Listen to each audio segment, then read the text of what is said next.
catch me on the run, cause I'm gone, yeah. I blaze trails, set fire to what's behind me. No, I'm never looking back, I'm on the run.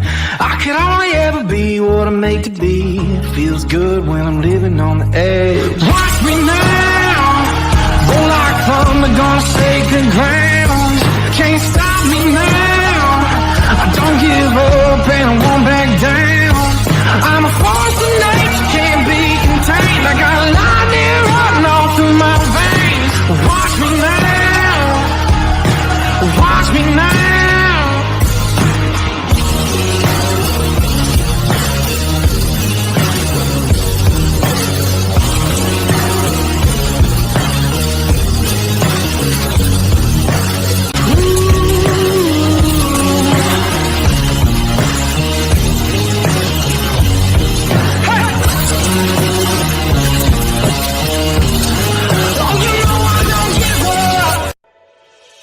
Hi, I'm Wyatt Milam. I'm from Canova, West Virginia. When I'm back home, you'll find me at my local Par-Mar store. We have that gold and blue pride at your local Par-Mar store.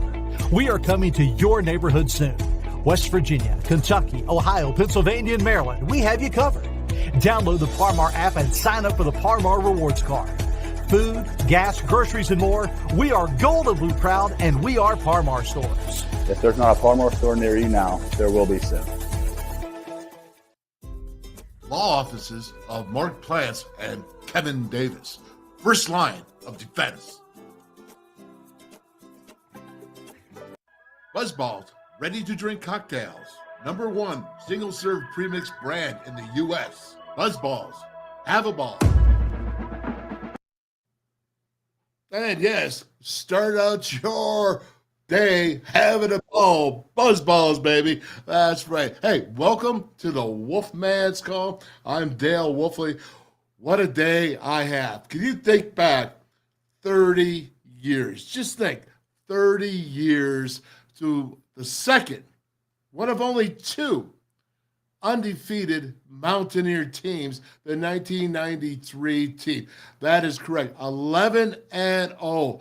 Undefeated. The challenges that players and coaches have to go through just each and every week. That's why it's so rare. This is the 131st year of Mountaineer football, and there have only been two teams that have gone undefeated. Well, we got something really, really special for you today, and we're going to have a little bit later on, we're going to break down some Nicco Marchiol film, talking about this weekend, getting ready for Texas Tech Raiders. I'm also going to have special guest Don Williams on, been covering the Texas Tech Red Raiders for the Avalanche-Journal, the Lubbock Avalanche-Journal, for 36 years. You think he knows Joey McGuire, the head coach? You think he knows Texas Tech Red Raiders? Stay tuned. But before all of that, I got some four dudes that are Mountaineer legends. They run the Mountaineer mentality. They are what I think of when I think of being Mountaineers. These four certainly pop in. Obviously, there's so many more, but these four are right up there at the top. So without further ado, let's go ahead and get right at it. And I'm gonna bring something back. And I want to know if you remember this. You have to remember this. James Puppy Wright. What's up, Pup? How you doing, man? Yo, what's up? Oh, I'm good, big deal. Good to see your face, man. Oh, good. Hey, you're out there in Vegas now, right? That is correct. I'm out here in Las Vegas, the Sin City. Oh, beautiful. All right. Well, we're going to hang on there. We're going to continue on down the line here. Oh, I got a big man right now, and that is Barry Big Hawk Hawkins. What's up, Barry? What's going on, yo? Mountaineer Nation, baby. Let's get it in. That's right. Big 99, man, holding down the middle. Oh, you got Puppy Wright, linebacker. You got Big Hawkins. Let's keep it going. Well, where's Timmy Brown? Timmy Brown, Mr. Team Captain, you there? I'm here, Wolf. Can you see me? I can't see you, but I can hear you, bud. I can hear you good. I'm good. Okay, you're good. You're good. Well, gentlemen, hey, Logan's supposed to join us here shortly. Hopefully he will, and I'm talking Mike Logan. But let's get this thing going on. All right, so 30 years ago, 1993. Let's just start off with you, Big Hawk. because you're the nose guard and you're the anchor there, the research on defense in the trenches. What are you thinking now, 30 years later, looking back, as you guys went 11-0 in the regular season? Man, when you start breaking it down like that, talking about all the years of tradition and stuff in Mountaineer football, and only having two teams that were undefeated, man, that puts everything in perspective. It puts a lot in perspective, and it's an honor and it's a pleasure to be part of that group. On a great team that we had at that point in time, and also with the '89 group too, that went undefeated too. So it was pleasure, man, and I know we're getting older, but I always say we're getting better in that aspect. But it's a great and it's a privilege, man, to be part of and be mentioned with that team and our teammates. Absolutely. What about you, Pup? Puppy, can you hear me, buddy? Oh man, I'm Puppy, can you hear me? Big Hawk. He was the, you know what I'm saying, at the nose, and I keep. We're having issues with Puppy there. So, Timmy Brown, let me just go ahead and throw that right on down to you, man.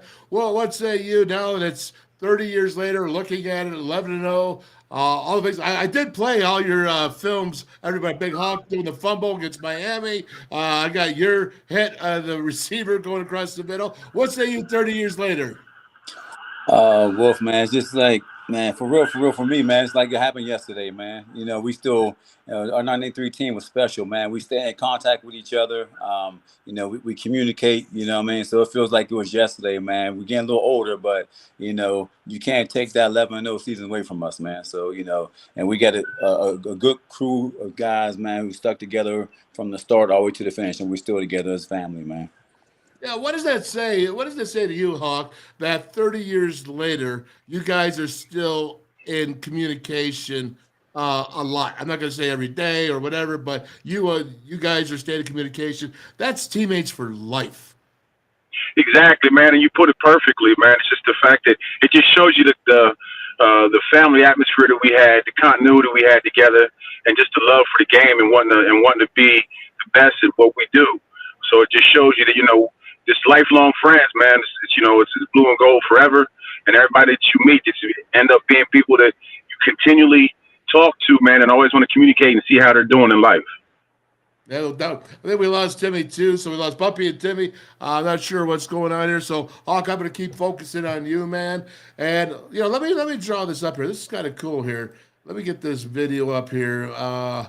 We come in here and see right here, 93 team. Let me go ahead and play this for you. This is you right off the bat, man. Remember this right here, Miami? Obviously you do, but this play here coming off, a little double team. Getting the fumble there, Wes Richardson right there recovering. That was a big deal, man. Man, you play that film, and I look at that film probably once a year, if not more than that, man. And it's also, it brings back chills and everything else, and the whole atmosphere, man, that we had down in that time, being undefeated and coming into that Miami game, man, and just the adrenaline itself, man, and looking up and being able to see my family and everybody else in the end zone, man, and it was just a situation where you live for it, and it's just something every time I remind myself how special it was. Yeah, there's no doubt about it. I think we got Puppies coming back in here. And Puppies, I'm looking at this game film about Miami. What was so important to you about Miami, because you're from there? How important was it, man? He's having problems. He's in the Sin City. That's why. What about you, Timmy? That's exactly. What about you, Timmy, going on here, man? Thinking about the big hits you had, Miami. How big was that Miami game, and what did it mean to the team that year? I think that game right there is probably one of the best games of the year, Wolf. It was cold as ever. I remember like it was yesterday, man. It was cold as ever. We went out there and balled out, man, and we had to have that win. We knew we win that game right there, and of course going to Boston College was kind of rough, that's our last game, but that was a big win home in front of a sellout crowd, so we had a great win, and we gave Mountaineer what they came to see. Hey, Poppy, can you hear me now? I can hear you now. Can you hear me? I do apologize, guys. Oh, that's all right, man. We're going ahead. We were just saying this because you're in Sin City. That's why you're having issues there. All right. So number one is Miami game. I just showed the film. I'll run it again for you so you can see it. You're in Miami. You were from Miami. Coming from, what did you think about all this, and how important was this game to you personally? I mean, it was so very important. It was like Christmas, you know. I mean, to go back home for bragging right, you know what I'm saying? Because they never have respect for us in the first place.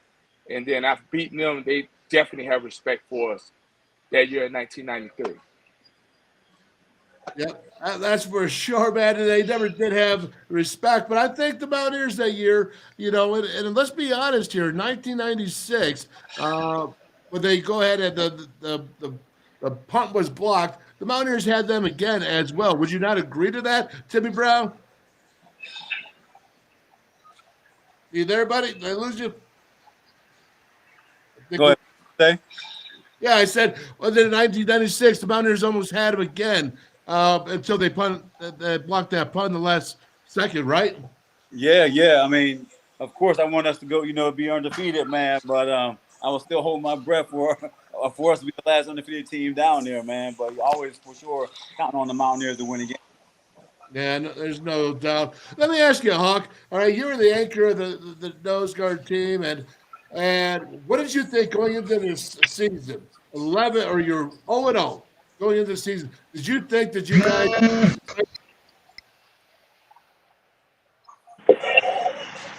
Okay. Hey, did you think you guys are going to be special that year? I can't hear you. Go ahead, Pup. You can take over that question. Do you think you're going to be special? I'm sorry. Can you say it again, Wolf? I lost you there for a minute, buddy. I mean, that's in camp. Go ahead, Hawk. Are you on there? I can't tell if you're on or not, buddy. Can you hear me, Wolf? I can hear you. Go ahead. Puppy, Hey, go ahead. what about can you hear me, Wolf? Yeah, I can hear you. Let's go. I mean, you know, that's when we was in camp. You know what I'm saying? You just see when we was in camp, you just saw the talent what we have. You know what I'm saying? And all the athletes we have. You know, we had a rotation in camp. You know what I'm saying? But I never seen before. You know what I'm saying? So I just knew that year we was going in special. You know what I'm saying? We had Jake coming in as a starting quarterback. You know what I'm saying? It was just boiling to be special. You know, we had Tim Brown. You know what I'm saying? He was up for the Buckets Award. You know what I'm saying? I mean, it was just there. You know, we had so many athletes, first, second team, even the scout team was a dog fight. And I know Tim and Barry, they could back me up on that. The scout team gave us a fight every week. Barry, is that why you guys were so good? Was it the scout team coming up was there to make sure you guys worked week in and week out? Definitely. It definitely played a major role in it, man. Them guys gave us a great look and what things we were going to see, you know, actually running exactly the offense we're going to be seeing that year. And those guys, man, and just hitting on a little bit, Wolf, too, about that season. I know I missed that question, but like Pup said, it was a special time, man. And we grew up together. We just, you know, as a team, we grew up from that scout team, and we came in and we started playing well and everything else. But you could feel the excitement, like Pup was saying, and going into camp, man, and we knew we had something special.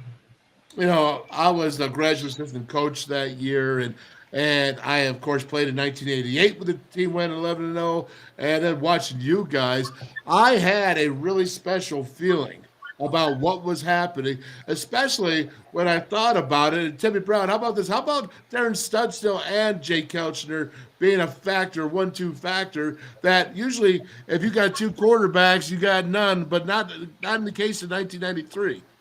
Right. I mean, everything's like the puzzle came together, Wolf. With, like I said, where our offense was clicking, man. Where, like I said, we never skipped a beat with either Darren or Jake in the game, man. So we knew we always had a chance with either one of them guys in the game. Everything was just perfect, came together, man. Like I said, and I told you from I think last week that back in camp, when we first started camp, and we all believed that we can be an undefeated team. We went into this camp and we all had faith in each other. And went fought together, and we knew we had a chance to be an undefeated team. Yep. Let me ask you, Hawk. Let me ask you this, man. I'm going to ask each one of you this question, so try to remember if you can. But What was the moment when you thought that this team could be special? Do you remember that? When the light bulb went off, was there any time you're like, wow, we're really going to be good? Well, that's a hard question because I think back at some of the games that we played during that season, man, and a lot of the games were special, and we played a lot of close games, where things could have went different ways, but we just persevered through it and were able to get through it. But I don't know if I could say there was a certain game that comes to thought right now. What made me think that year was going to be special? But like I had said before, I just thought it was going to be special because when you look around and you see the same guys you came in with that are still there at the same time when you are there as a senior or as a junior, you feel that camaraderie and you feel that bond. So it's hard for me to point out an exact game, but I remember the one photo that we took on the field, and it was in the front of the paper, and I can't remember what game it was after, that we took a big group picture, and it was everybody there. It was right after a day of practice and everything else, and it made the front of the newspaper at that time, but it was a special time when we knew we could have something special. Yeah, that's for sure. How about you, Poppy? I mean, what did you think that you were going to felt that this team could be something special, more than the average season?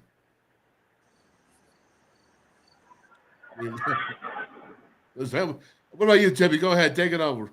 I knew we was gonna be special, Wolf. Like I said, we had when I go back to camp, and we had like receivers, Michael Baker, Ed Hill, them guys working out with the linebackers. You know what I mean? Them guys that wanted to get better. They competed. You know what I mean? Every single thing we did, we all competed as a group. You know what I mean? So it wasn't like I said, like Hawkeye said, like the scout team, they made us better, man. It was just like everything we did, I knew we were gonna be special because of the hard work we put in with each other. Can you hear me, Puppy? Can you guys hear me?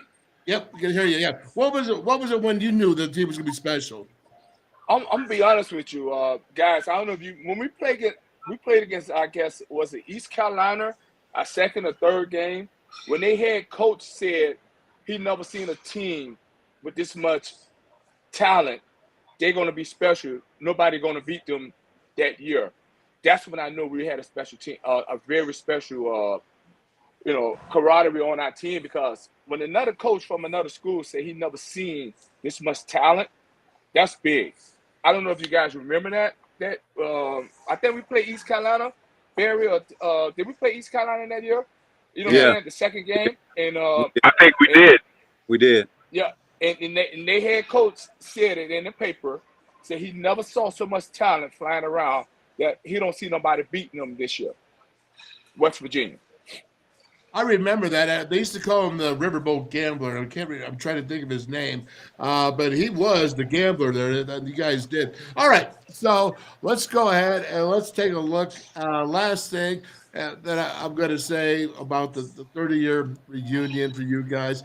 Timmy Brown, what does it mean to you now that 30 years later that, you were part of only one of two teams in the 131-year history of West Virginia University that went through a whole season undefeated?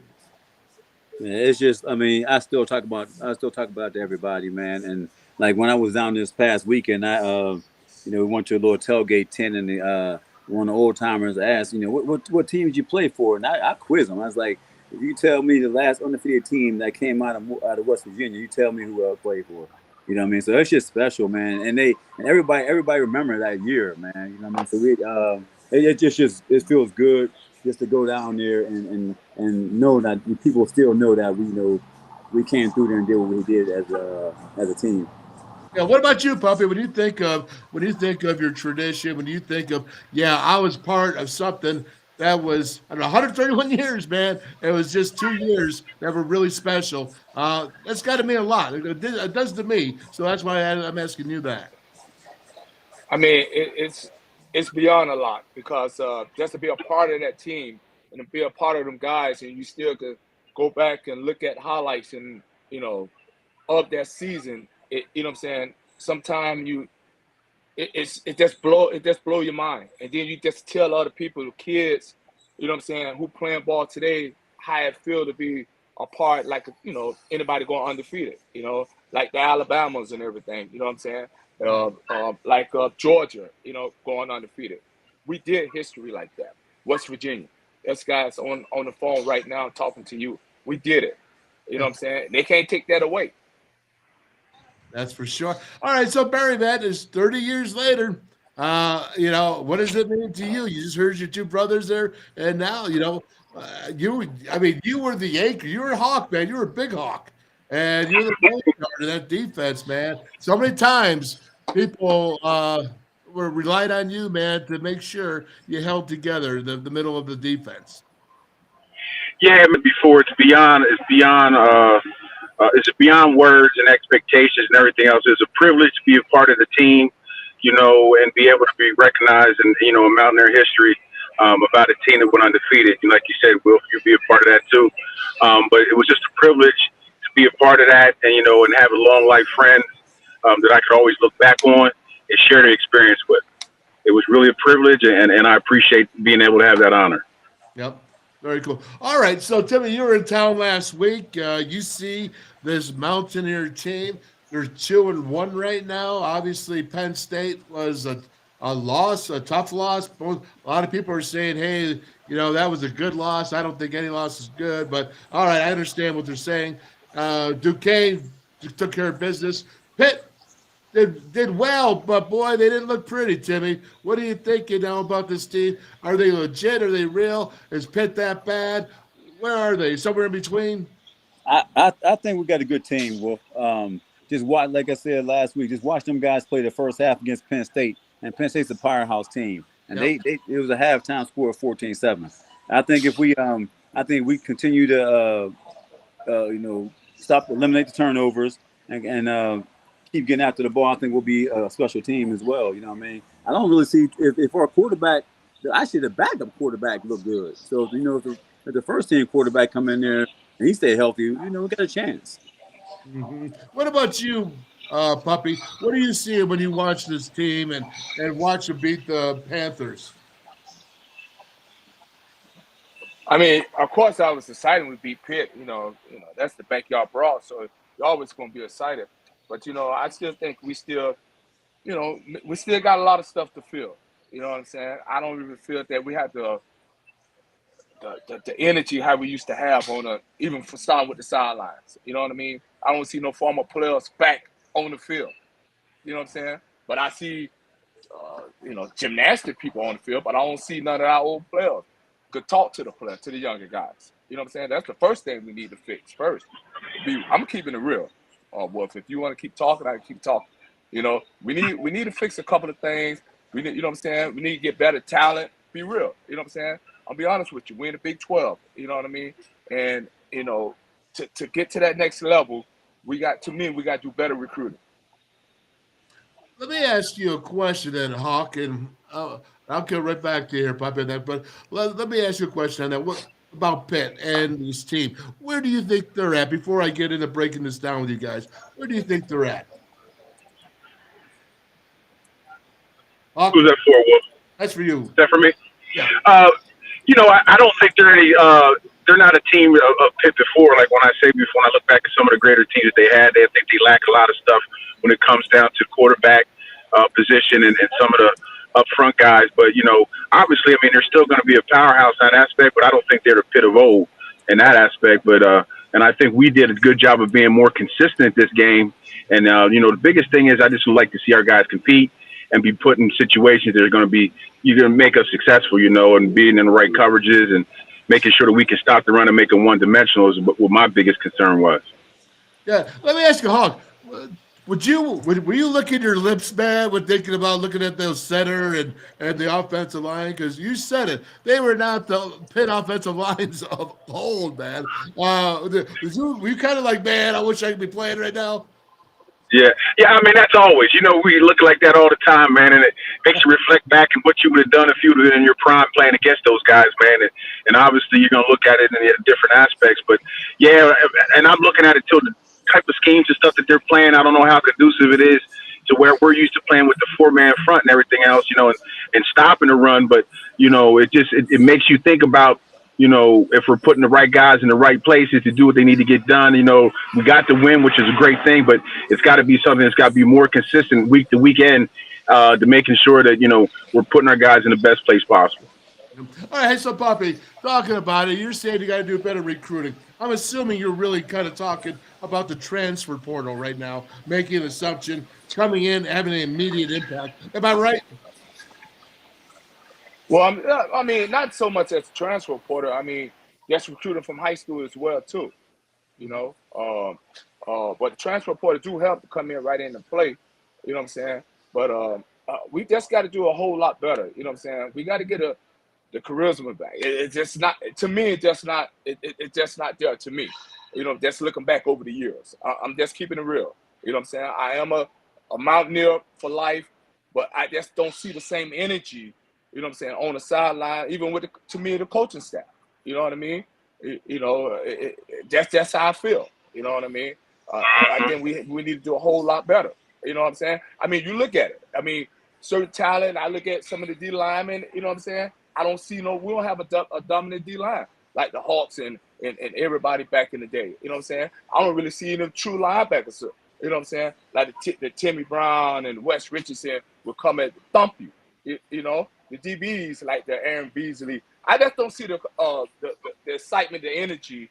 How when people know they go to Morgantown, they scared of fear. Now teams come to Morgantown. You know what I'm saying? It's no fear. It's, to me, that's how I feel. Well, I will say this. Hey, tell me when the Big 12 and they said that West Virginia was going to be 14th in the Big 12. I mean, last place. What is going on in perception when a team like Houston is just entering the Power 5 when a team, UCF, you can see that they're Florida-based, so they got a lot of big talent down there. But even like Cincinnati or BYU, and you got West Virginia as 14th. How bad is our perception, man? Well, I mean, if you look at the other schools that's in the Big 12, Wolf, I mean, and like Puppy said, man, it's like nobody wants to come to West Virginia, man. Like the big recruits, the Power 5, I mean, the 5-star recruits is not coming to West Virginia. They'll choose the Oklahomas or the Texas and Texas Tech over to come to West Virginia. You know what I mean? So I feel that they just got to like Doc Holliday. Doc Holliday went to Florida. He sold them boys like, look, I need you in West Virginia. We can do A, B, and C, and D. And he had the Florida connection. So I don't know if our recruits, our colleges, coaches that we got. But Tim, we just don't have. Sorry to cut you off. We just don't have no charisma. We don't have no charisma how we used to have back in the day. It's real. Are you saying we don't have that charisma on the sideline? We don't have the swag. We just don't have it. We don't have the swag. We don't. Well, I agree with you, Pop. I totally agree with you. Like I said, I mean, the energy is not the same. Like, and I say it to everybody. I mean, when we play, it's a whole different ball game. But you know what? The game's changed, though, for real. If you look at it, not just, not just this year, just the game has changed all the way around, for real.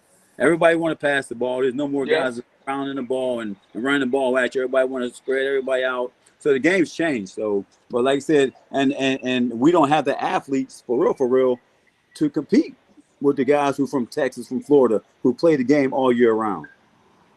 Well, let me ask you this, Hawk. We lost 17 transfers this year. We got 14 back. 4 of them were Power 5. 10 of them were FCS or G5. You can't win that way, can you?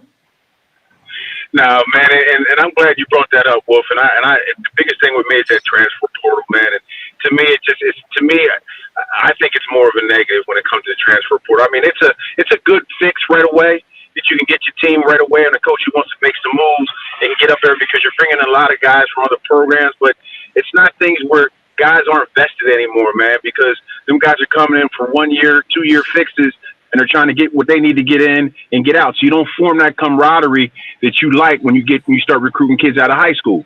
You bring them up through the ranks, you get them bigger, you get them stronger, you get them faster. You bring them up through the scout team and everything, and they form that continuity that you're missing nowadays with that transfer portal because you're bringing in that quick fix. So you're losing out on those high school kids, the kids that are really going to really build your program. If you're looking for those kids that are going to be a quick turnaround and a quick fix, that's when a lot of times you go to that transfer portal. And that's just, to me, it's a hindrance to a lot of programs. But, I mean, obviously, it's what it is nowadays.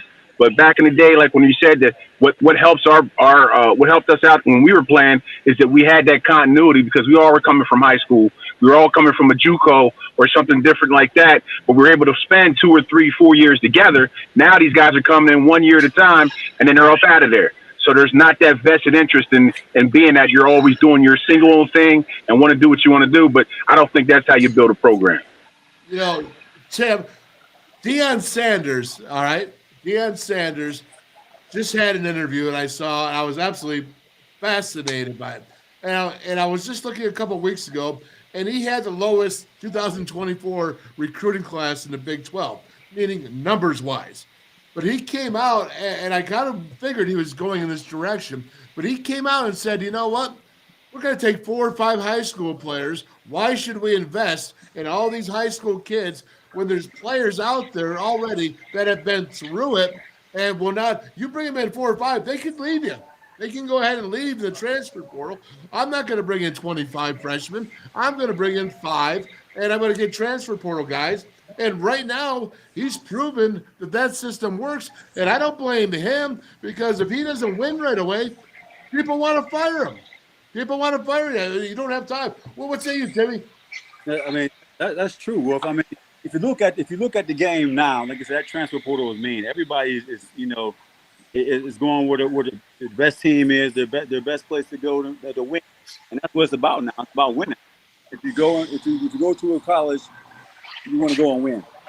And for real, that transfer portal is it's like a junior college. Like I played, and college players they don't sit out for a couple of years. They're going to go play right away. So it's the same thing. I think the junior college and transfer portal, high school kids don't have a chance.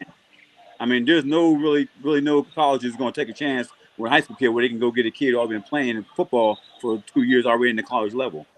So, yeah, unless you're a 5-star guy or something. And unless you're exactly. Well, Hawkins, think about this. So this is what Deion said, is that, the NCAA is really to blame for this. And the NCAA is going to come out and say, listen, we're going to have to make an allotment of scholarships available just for freshmen so that we don't lose on all these young guys. Because right now, when you go to the transfer portal, there's like 3,000 young athletes in there. All right, a lot more than spots for. And somehow this has got to be fixed. So what do you think about that? The NCAA, do they allow for more, instead of 85 scholarships, now you're going to have to go to 95 or 100? Yeah, because, I mean, you got to look at the longevity of it. Like you said, man, you got to look at the longevity of everything, and you got to, and the way you build, like I said before, you got to bring high school kids in because you got to be able to nurture those kids and bring them through your programs. Nowadays, like how Timmy had said, it's win now or get out of there. And that's what people know right now. If you don't win right now, you're leaving. They give you 1-2 years, they're paying you $8-9 million. They want to see a turnaround right now. So when you look at what Deion has said, I mean, it's true. He's got to win right now. He got the spotlight on him, and the way he does it is by coming and making an overhaul of his whole team. He made an overhaul, bringing the guys that he knows, and that's just the nature of the beast of how it is right now. Back in the day, you had a little bit more time to groom people and bring them up to the way you want to and get the kind of player that you want. Nowadays, you don't have that luxury because coaches know they're on the hot seat when you're making that kind of money that you got to turn the program around right now. So, in order for you to do that, you can't bring in those high school kids, and you got to look in that transfer portal and you bring those in. But to me, it's a detriment to your program when it comes to that. Until you get that security of knowing that, I can form and I can develop these kids that coaches are going to keep hitting at the transfer portal. It's funny, Pup, because Neil Brown is still saying that he wants to go the developing route, meaning that he wants to high school kids and develop them. And I think the biggest thing about Neil Brown, besides maybe not carrying your swag, Puppy, is what you're saying, but I think he made a wrong choice in going with 2.5 years with Jared Deggy at quarterback, and I think that really put a lot of odds against him. And the way, and plus he did some things for himself, game management and all that. But you can't survive nowadays if you're going to try to develop, can you? And you can't survive in Big 12 if you're just going to keep going for G5 guys. But let me answer. Let me answer all that for you. The first thing, Neil Brown don't have no swag. Dion got swag. People want to go and play for Dion, right? Look how many kids transfer from Colorado. He told the people, hey, if you want to leave, go ahead and leave. It's okay. I will help you get somewhere. Okay? But look how many guys you said was in the portal. They're willing to go take a chance with Dion because guess what? He got swag. He got the coaches to go get the players to make sure a player want to go play for them. You know what I mean? I'm telling the truth, Wolf. You know what I'm saying? Neil Brown don't have no swag. He don't. You can tell. Yeah, okay, I'm just waiting. I'm keeping it real. All right. I mean, you know, this need to be live right now on ESPN. No swag, Neil Brown. It's the truth. You know what I mean? That's the truth. I mean, bro, listen, when I was in Miami Northwestern, I had Nick Saban come out there every year. All the head coaches come to the high school. Mm-hmm. I got to call West Virginia to talk to Laurie, the secretary, to try to get people to call me back, trying to get guys up there. Guys said, Coach, why nobody never come from West Virginia? You know how embarrassed that was to me? Mm-hmm. Hey, Timmy, didn't you experience that same problem there in the Pittsburgh area too? Hey, I was just about to say that, Wolf. It's crazy because we right here in this backyard, and we got some dogs, especially at my high school that I played at, and even actually we got a freshman this year who just got offered by Pitt. He's a freshman, and I said, "Is there any other offer?" He said, "No, I was there right now." But if you got Pitt offering, they see him. And with my other school, I work at my Woodland Hills, so we got some dogs up, and I can't get a couple of kids to even go down there for a visit. It's like I'm trying to. I finally called with Rasheed Marchiol, and he told me to contact another person. So it's like, man, that's all you hear, man. That's all you hear. They keep passing around. We got to contact so and so. You got to contact so and so. No, won't y'all come in and see what we got? I mean, y'all letting these good talents go to elsewhere, and we're just stuck with nothing. Mm-hmm. Well, let me say this, and in all fairness, Drew Fabianich is now the general manager for WVU. He is director of recruiting.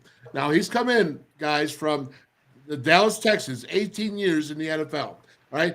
West Virginia is now one of 10 schools that have hired a general manager to oversee the program, which includes going ahead and head of scouting.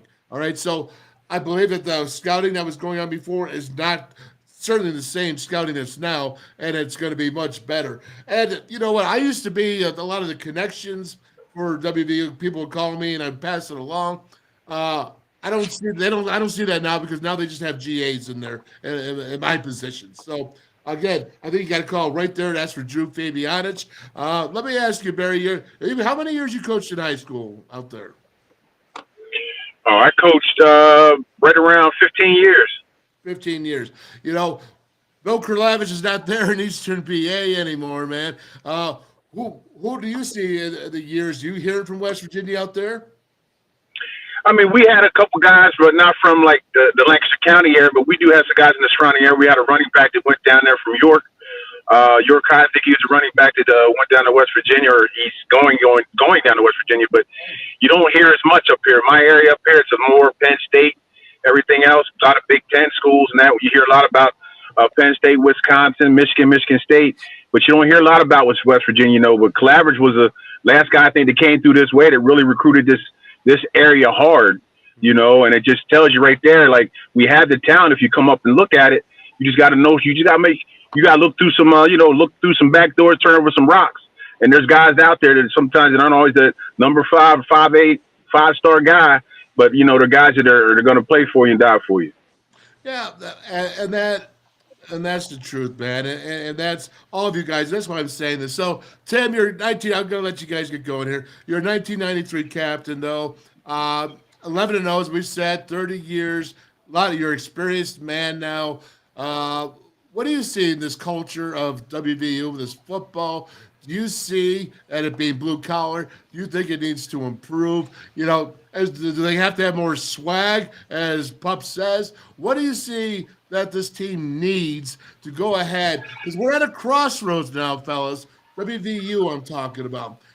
Listen, there's got to be the big two are separated, okay, and there's going to be greater separation amongst the Power Fives.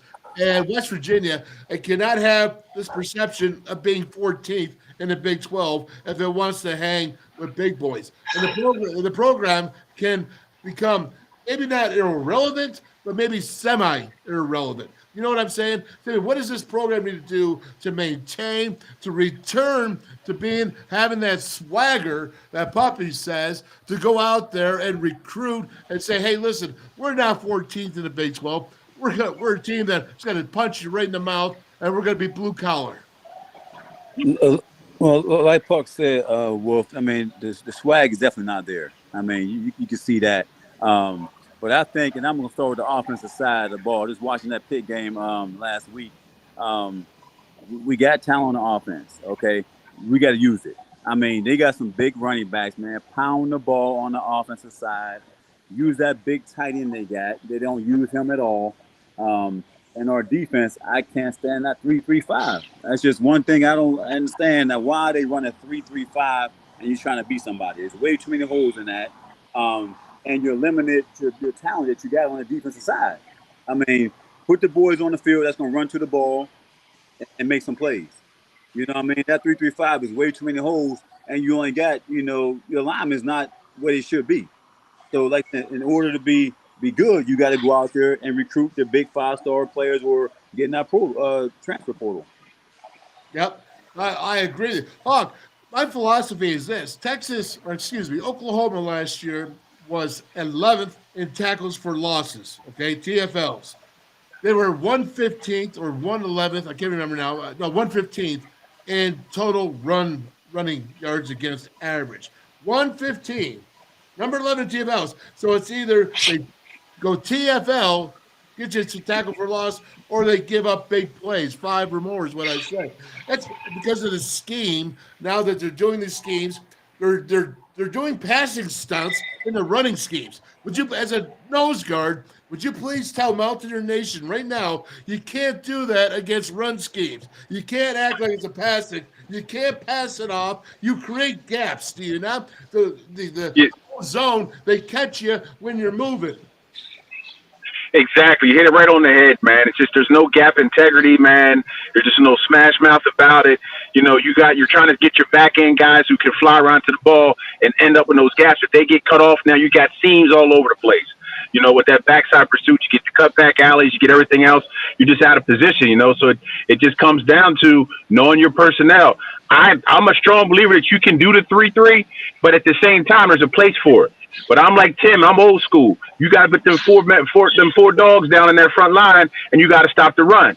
Period. You get to certain situational times where you're getting passing downs. You can probably go to that. To the 3-3 look. But you got to get them 4 down linemen. You got to have a gap integrity. You got to have the gap integrity and know where you're at and where your fits are, where your linebackers are fitting, and you need to stop the run. Period. Point blank.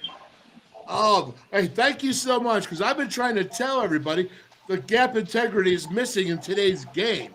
And they're trying. Totally is.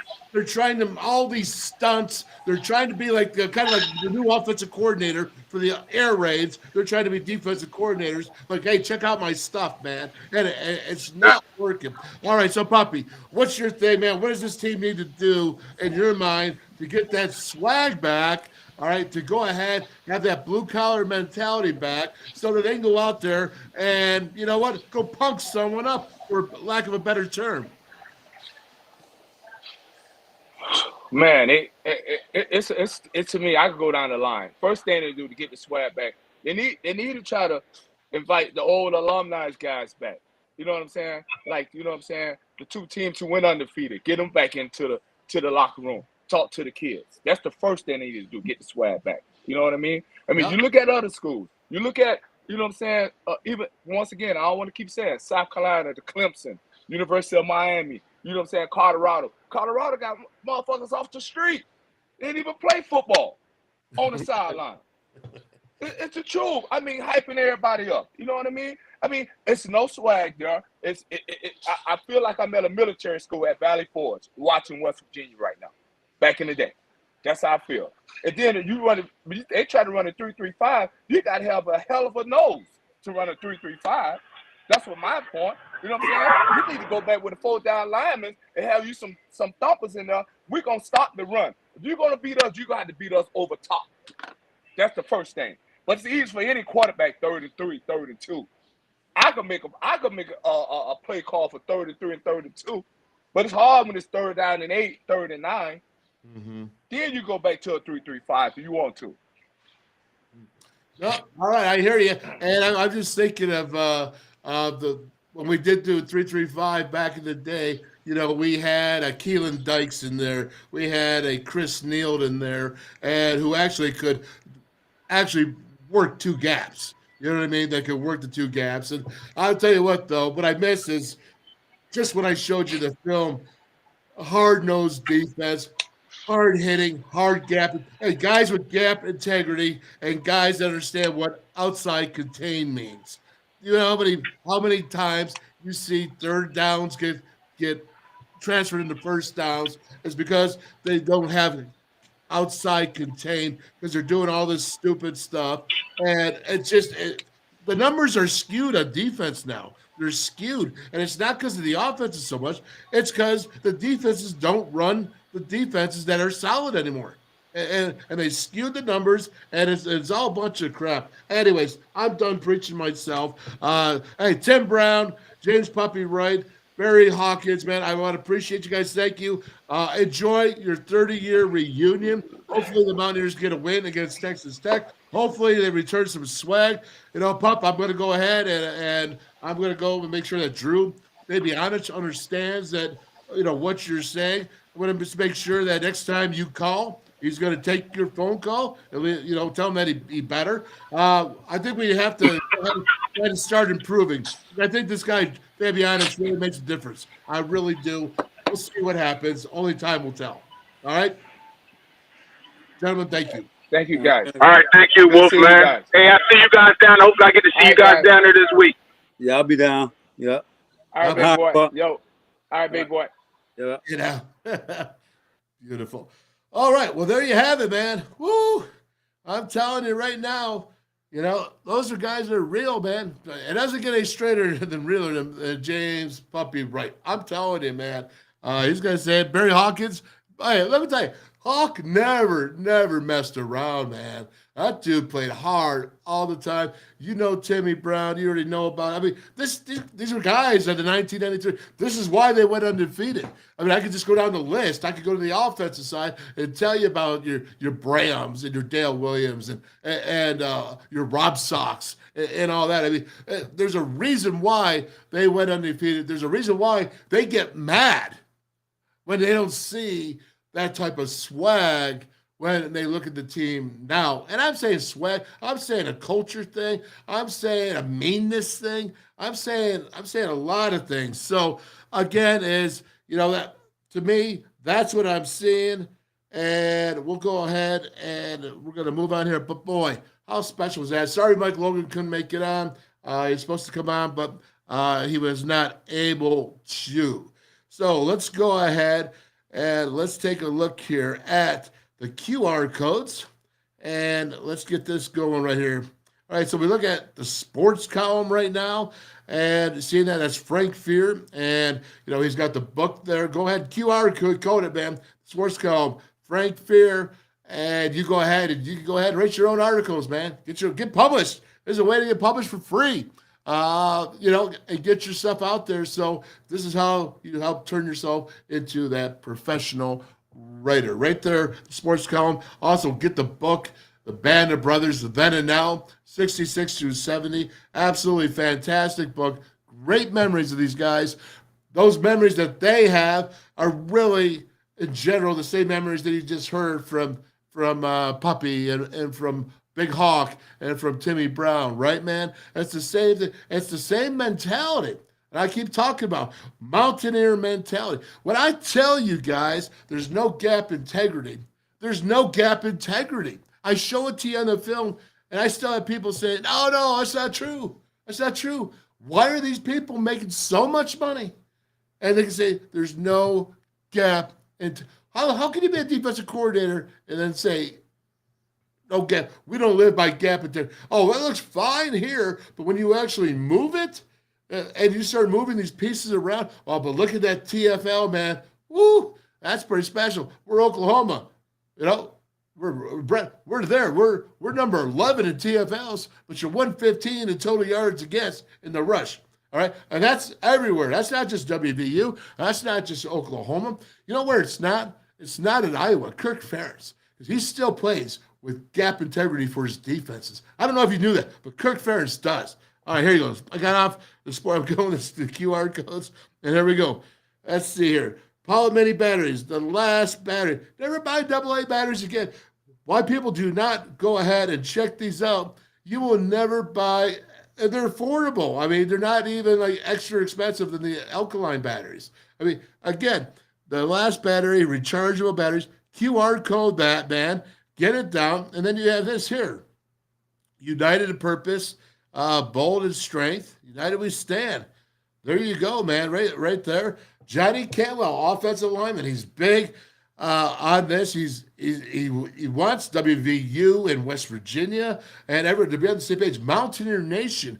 Let's get on the same page so we all can be educated in the right way. You know, there's the company line, which, you know, usually is mostly good, I guess, if you will, because they're not here to hurt West Virginia or WVU. But then you got the idiot line.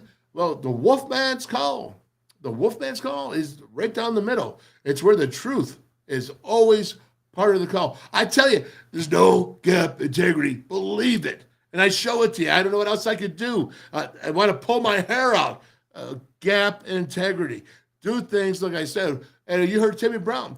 Let's work that tight end more.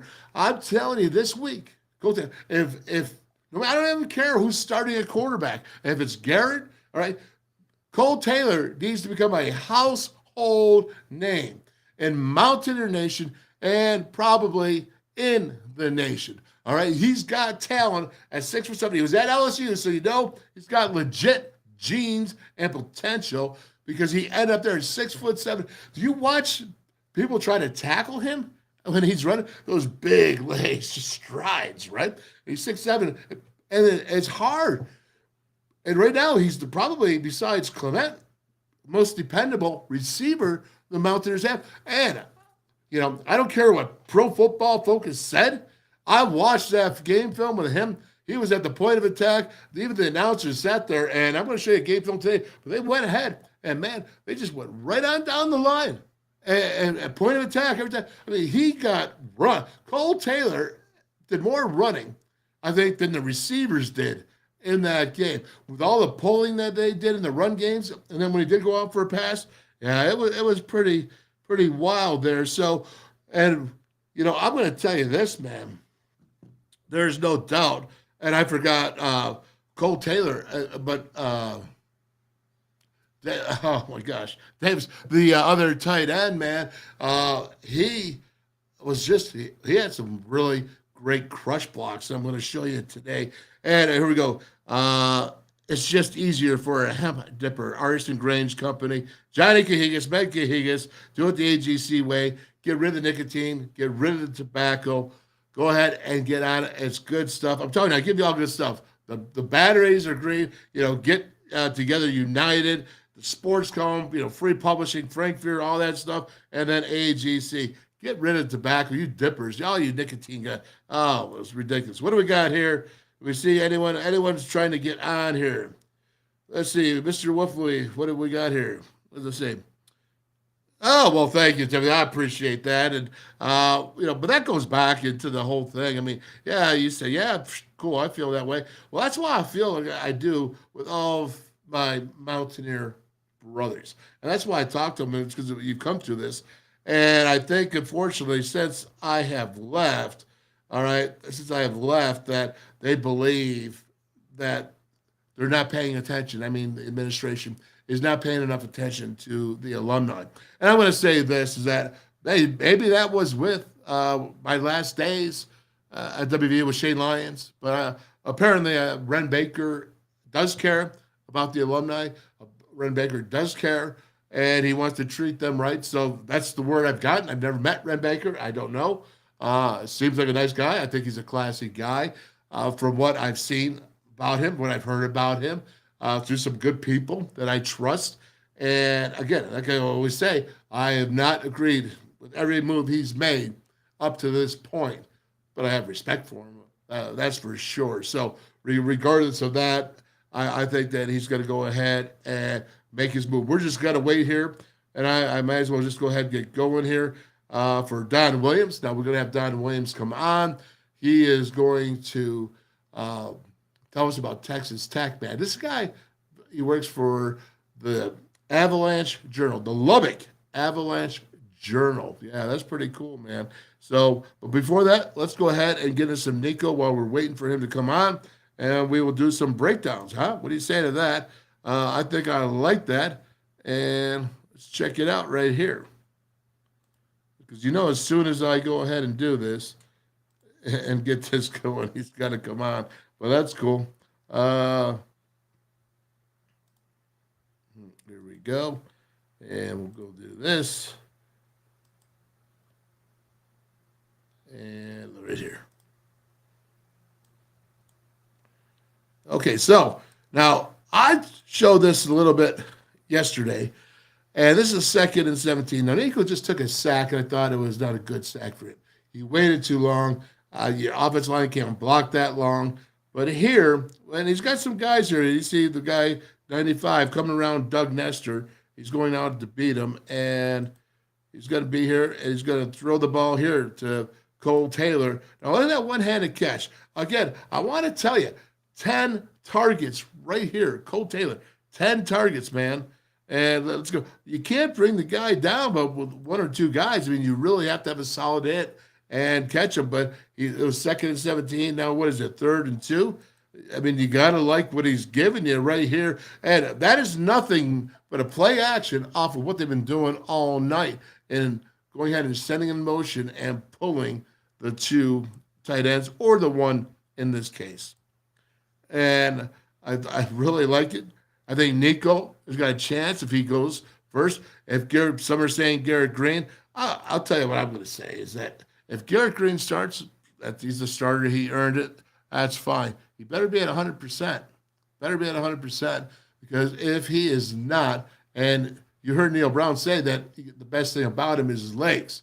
Well, if he can't use those legs, then there'll be real problems. But the word is, if he's ready to go and he's 100%, yeah, I get it. And if not, Nicco better be ready, and he better be getting the reps. He better be getting a lot of reps, because you can't tell me you're going on an ankle and you're saying, well, I know that he had to take reps in the first 2 days. So if he's did, today, that's good.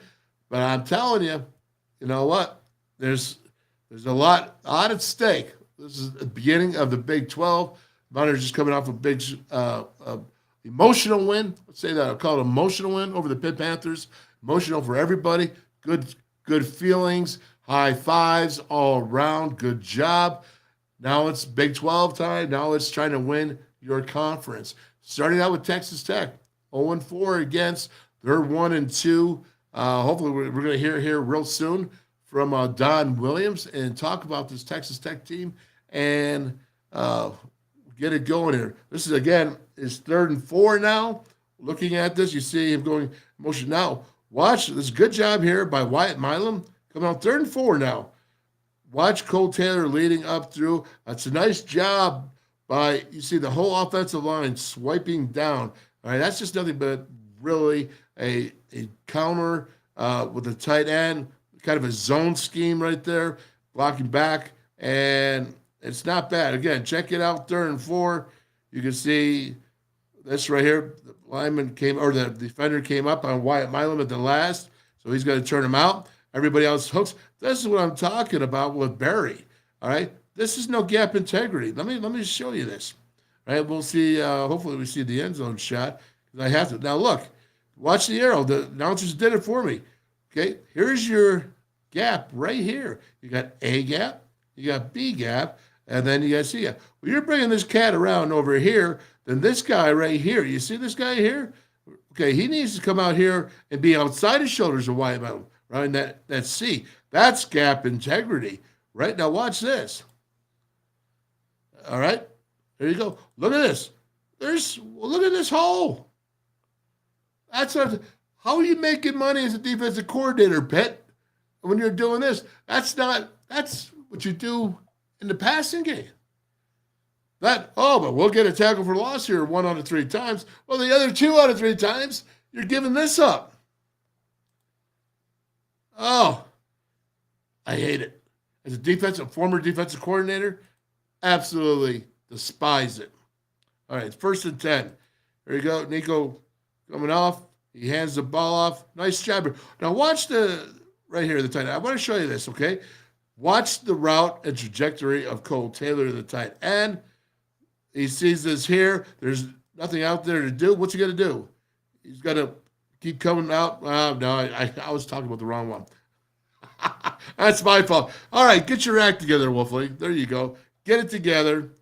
And you see this here. Okay, he's pulling.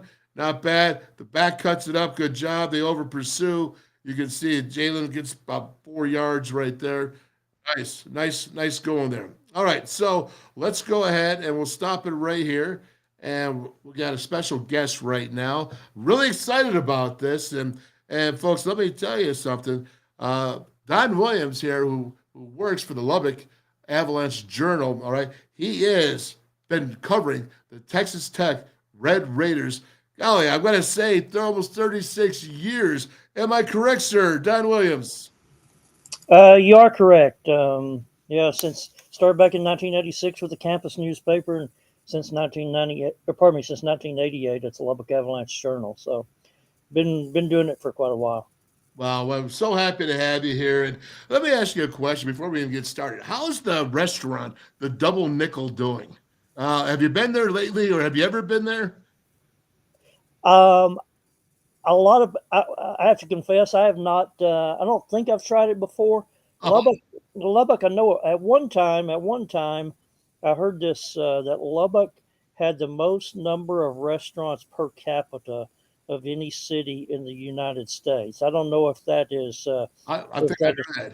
If that's still the case, but we have about 250,000 people, and the restaurant and options to eat in our city seem almost unlimited. And so, I personally, I don't guess I can vouch for the Double Nickel, but I can tell you a whole lot of people do. And so I probably need to put it on my list to swing by. Yeah, it was absolutely my favorite place to go in Lubbock. I've probably been there 4 times, I think, through my career. But anyways, always something to remember. How are you doing today, sir? You doing well? Welcome to the show. I'm doing well. Thank you for the invitation, Bill. Oh, absolutely. Okay, so let's go ahead. Texas Tech, man. Joey McGuire's second year. He's 9-7 now, I think, overall. He's done a lot through high school. That he really built himself, and we're talking Texas high school, not normal high school, Texas high school. And what style coach is he? Who is he? What style is he? Well, I guess maybe one of the comparisons that people make that I've seen, I think there's some validity to it, is a Dabo Swinney type for a couple of reasons. And we're not talking about win-loss record or anything like that, obviously, and won national championships, but a couple of reasons. One, Dabo, when he got the Clemson job, had not been a coordinator, and Joey, when he got the Texas Tech job, had not been a coordinator. Dabo Swinney, of course, is a big culture guy, and Joey McGuire at Texas Tech is a big culture guy. He's Mr. Enthusiasm, seemingly has unlimited, boundless energy. I don't know when the man sleeps, as being in my 50s, like Joey is. I sure don't. I wish I had the energy that he has. But the big thing with him, and I think one of the reasons why they hired him, is a strong connection with the Texas high school football coaching community. We're a big state. There's a ton of high school football talent here in this state. 300 or 400 kids a year go play college football out of Texas. Texas Tech over the last decade was not getting its share of those Texas high school football players, at least not the best ones, the top end talent. And one of the reasons why they hired Joey is he's so popular in the Texas high school coaching community. With his personality, they believe that would yield recruiting payoffs, bigger recruiting payoffs than Tech has been accustomed to lately. And we've seen that so far. I mean, one of the big stories in the past week or 10 days here is Tech landed a commitment from a 5-star wide receiver named Micah Hudson from Temple Lake Belton, Texas. I mean, that's right in Baylor's backyard. That's right up the highway from Austin and Longhorns territory. He's the kind of guy that, frankly, now his dad did play for Texas Tech, so there's a tie there. But he's the kind of guy that people think would not have signed with Texas Tech in most years. But he had a strong connection with the Joey McGuire staff. He committed last week, I guess it was. And now you look at the national recruiting rankings, and Texas Tech is about 25th in the country, and that is a substantial leap from where they generally were during the Matt Wells, Cliff Kingsbury years. And so that's the whole strategy with Joey McGuire is Texas Tech really badly need to upgrade the talent. They believe Joey McGuire is the guy to do it. I can see that, and I can see where that came from and what they're doing. What is his style? What is he? Offense, defense? What is he like to run? He seems to be a little bit more physical than Matt Wells or Cliff Kingsbury. Well, that's the thing with Joey. He was a head coach at Cedar Hill High School in the Dallas-Fort Worth Metroplex, and as a position coach, he coached on both sides of the ball at Baylor during his time under Matt Rule. And so, he doesn't really have you don't really look at Joey McGuire and say, he's an offensive guy, or Joey McGuire's a defense guy. Joey's a head coach, and he's deferential to his coordinators. That was kind of the plan also when he got here. Is you're getting Joey McGuire for the recruiting guy he is, and for the excitement he brings to your program, and the way he connects with recruits, and the way he connects with players, the way he connects with fans. And I think the plan was when you hire him, then you need to hire really good, experienced coordinators. I got a good, experienced defense coordinator, and Tim DeRuiter has been a lot of places. He was a head coach at Fresno State, and then one of the young up-and-coming offensive coordinators in Zach Kitley. Zach's dad, of course, is a head track and field coach here, has been for 25 years. So there's family tie here. Zach grew up in Lubbock, went to Friendship High School, and then made a big reputation for himself at Houston Baptist and at Houston Baptist for a year or two, Western Kentucky for 2 years for his quarterback. At both places was Bailey Zappi. Bailey Zappi lit it up. And so, like I say, when you talk about Joey's style, Joey's more kind of the walk-around head coach versus the guy who has a hand in the defense or a hand in the offense. He wants his coordinators to do their job, and he'll handle the rest. Well, he's a general commander, that's for sure. Hey, you know what? I was at numerous times been at Jones at AT&T Stadium. What's going on? $230 million investment. I see that, and there's a lot going into the program right now. Where is all this coming from, Don? Well, Tech has a pretty well-heeled donor group of boosters. They've done really well in fundraising. Really over the last quarter century, or really in the time that Texas Tech has been in the Big 12. They started a project back in about 2013 or 14 called the Campaign for Fearless Champions. And under that umbrella, they had 25 sports projects, primarily facilities projects, and they've completed nearly all of those 25. And now, football, $230 million. It's not all $230 million cash in the bank. They have a little more than $100 million of that raised. Okay. And then I think they're going to pay for remainder with revenue bonds and, a lot of the revenue that they plan to get from all the suites and club seats that they're going to have in that football building. It's going to be on the south end of Jones AT&T Stadium. It's going to be 4 levels. It's going to have coaches' offices in it, locker rooms, and like I said, there's going to be a whole bunch of suites and club seats, and so it's going to give Jones Stadium yet another very different look, and it's also should make it even louder. I mean, Jones has a reputation for being a pretty rowdy place anyway when they have good teams, and now you're going to get the effect of that south end zone is going to be really, really bowled in. Again, when you're talking about a 4-story building on the south end, it's really going to further keep the sound in, and it's underway. They actually started it at the very immediately after the season ended last year, literally like the next day, and supposed to be fully complete in time for next season. So it's a 2-year project. Okay. All right. Well, that's nice to hear because, as Mountaineer fans over here, we need to know what we're competing against. It's always the race, the facilities, the great economic race there in facilities building.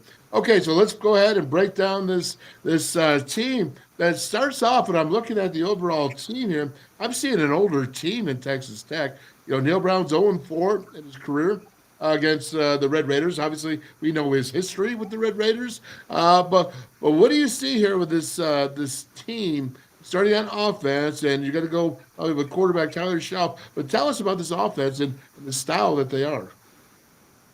Well, they've been pretty balanced so far, and used quite a few weapons. Run pass has been pretty close to equal. Top returning guy on offense, probably aside from Tyler Shuck, was Tosh Brooks, the running back. He ran for over 500 yards 2 years ago. He ran for nearly 700 yards last year. And just looking at my numbers before I jumped on here, he's on pace for 1,000 yards this year. 230-pound guy. He's a load and pretty and moves pretty well too. Couple receivers, Jerron Bradley's kind of the top guy in the receiving corps. Undersized slot receiver Miles Price, he's caught a touchdown pass in each of the first 3 games, and the tight ends have also caught a touchdown pass in each of the first 3 games.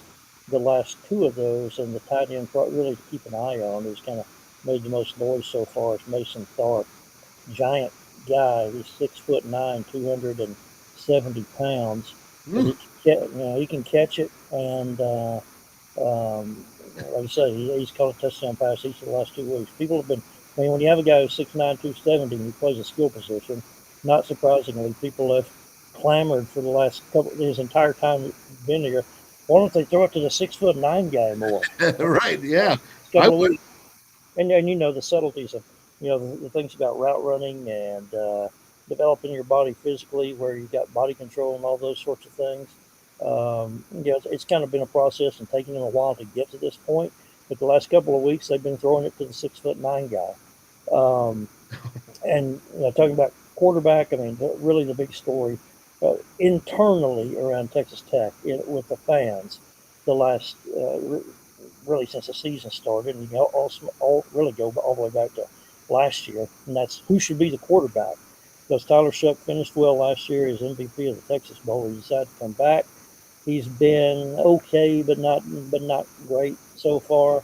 And so, as happens in those situations, majority of the fans really, I think, are clamoring for the young guy. Young guy being Baron Morton, who's a 3rd-year sophomore who has a lot of talent. He's quick, he's decisive. He plays with a lot of flair. He throws some funky arm angles, which remind people of Patrick Mahomes. And so when Tyler Shuck is not perfect or close to perfect, then there's a uproar for Baron Morton should be the quarterback, and that's really been dominated the Texas Tech football conversation around here for the last couple of weeks. And really, you can extend it all the way back to last year, because last year they had three viable quarterbacks. You not only had Shuck and Baron Morton, the two guys that we just talked about, but you also had Donovan Smith, who actually had more passing yards than either one of them last year. Donovan wound up third on the depth chart, and so he transferred as now quarterbacking at Houston. And so really it's been at least a 2-year conversation or a year-plus conversation on who should be the quarterback, and different people have different takes, because there's not one guy, I think, who's clearly head and shoulders above the competition. Okay, so when you look at that offensive line, what I've noticed is they're a much more physical offensive line than when Cliff Kingsbury or Matt Wells was there.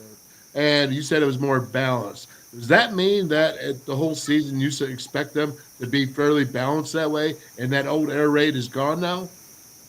Yeah, I really think so. I think the true air raid, the true Mike Leach air raid. How many coaches, how many teams still run that offense the way Mike Leach did, where it's throw it every down, have 60 pass attempts a game or 70. Use of your running backs is limited a lot of times to the screen game, with not a whole lot of pure traditional run style offense. And again, given the fact that with some uncertainty at quarterback, with the fact that you have an experienced running back who's had 2 good years back to back before this season, that the fact that you have several different options at receiver, but probably not really a big time number one receiver. I tend to think that the offense that the way they've run the offense the last 3 weeks is probably going to be pretty similar to how they continue to do it. And I'd also add in there too, and this is something to look for Saturday, but also every week, and that's that Tyler Shuck is a really viable runner. I mean, if you look at him in pregame warm-up, you see a 6'5", 230-pound guy, you think, okay, he's going to stand back there and throw it. He's only going to take off if he absolutely has to, but that's not the case. I mean, in the bowl game, he carried 25 times for 111 yards. And in game 2 against Oregon, he carried 23 for 101, I believe was the number, but that was misleading because you take away the sacks and it was 19 rushes for 145 rushing yards. And I mean, he popped one very early in that game, 58 yards. And and that was against, like I said, that's against Oregon. That's against legit athletes on defense. And he went 58, it was 58 yards before somebody tracked him down. He's a guy who's very capable of getting 6, 7, 8 yards a pop, mixing, a 12-yarder, a 15-yarder. The interesting thing about it, though, is there are some weeks where, you can kind of see, I think it's kind of game plan-wise, you can see some weeks where they feel like the defense is going to give quarterback run, or there are things that they could take advantage of in quarterback run. And you'll see Shuck with 15 or 20 rushing attempts. And then there's other weeks that he doesn't run it very much. Last week, Taj Brooks, the running back, had 19 carries, 158 yards. Both of those were career highs. But not telling Mountaineers defensive staff anything they don't know, because I know they're already game planning it. But they got to be very mindful of the QB run game when you're facing Tech. Well, I will say this: Taj Brooks, I believe, is an NFL running back, so the Mountaineers better be ready to tackle, because he's pretty darn tough, and 6'5", 230. Quarterback is definitely an obstacle. I saw him run those runs. He is elusive. All right, so let's go ahead, Don. Let's flip it over. I count 9 seniors and 2 juniors, with a freshman, redshirt freshman, Ben Roberts, switching in and out. Is that true? Defensive, here's the big off-season development for the Texas Tech defense is they had 5 guys who were seniors who started last year, who all used that COVID bonus year. Okay. Both year, so the defense is very, very experienced. Both your defensive tackles, Jalen Hutchings and Tony Bradford, are guys who have played here absolutely forever. One's a fifth year guy. They're a fifth year guy and a sixth year guy, and they've been playing since they were freshmen. Both of the starting cornerbacks, Malik Dunlap and Rashad Williams, senior guys on COVID years. Free safety, Dadrian Taylor Demerson, same thing. Returning starter, senior guy on a COVID year. This is year 5 for him, and he was making plays when he was a freshman for this team. So the defense is really experienced.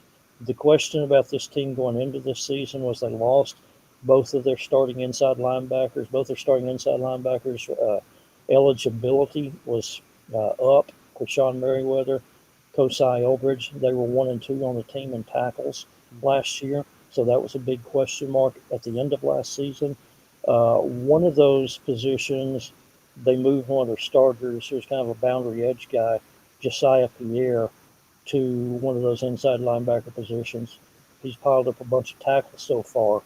And then the expectation was that the other starter, and the guy who was the other starter, was named Jacob Rodriguez, who really flashed as a backup last year, a young guy who actually transferred from the University of Virginia down here after his freshman year. He flashed a lot as a sophomore in the backup role, and they thought, okay, he's going to be a kind of a natural guy to elevate and promote. He will be one of those starters, and he was. And then in the first half of the season opener up at Wyoming, he suffered a sprained foot, and so he's down from 4 to 6 weeks. Won't get him back until sometime early and mid-October. But you alluded to it a moment ago. Ben Roberts is another kid who's a redshirt freshman, who coaches talk all about all the time about, okay, if a key guy goes out and gets injured, then that's an opportunity for somebody else to step in and make plays. And Ben Roberts has been that somebody else who stepped in and made plays. I mean, his first career start in the Oregon game, he was credited with 12 tackles, a couple of tackles for loss, caused a fumble. They've really liked him and talked a lot about him last year when he was redshirting. Right. He was not a highly recruited player.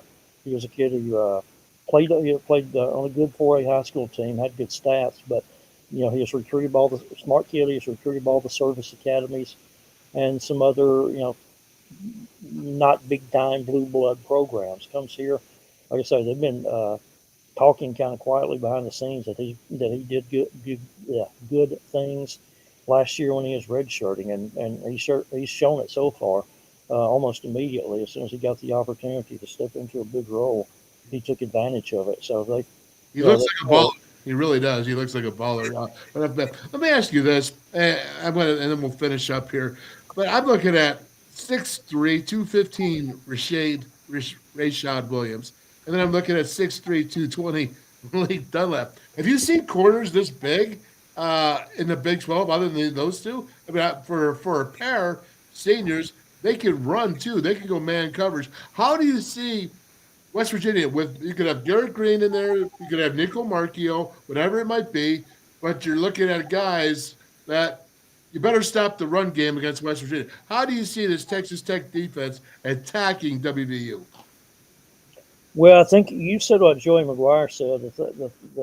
What came out of his Monday press conference. It seems like some of the first words out of his mouth were how West Virginia's ability to run the ball, their willingness to run the ball, the priorities that they put on it, and he feels like they have good talented running backs. So that's kind of that is, I think, their priority.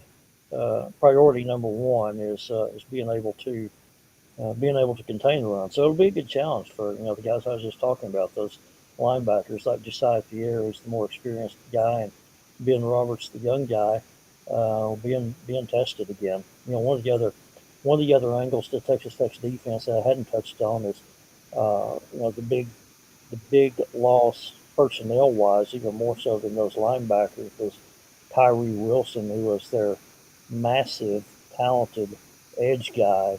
Yes. 6'6", 270 pounds. And he was He had two really good years back to back in 2021 and 2022, and then the Las Vegas Raiders drafted him number 7 overall. So he was a big loss, and they were hoping to fill his position and his productivity as a pass rusher with a transfer from Syracuse named Steve Linton, who's much smaller, he's 6'4", 235, and the other guy who actually plays the position that Tyree Wilson played, that field defensive end, Miles Cole, who had a good bowl game in the Texas Bowl against Ole Miss.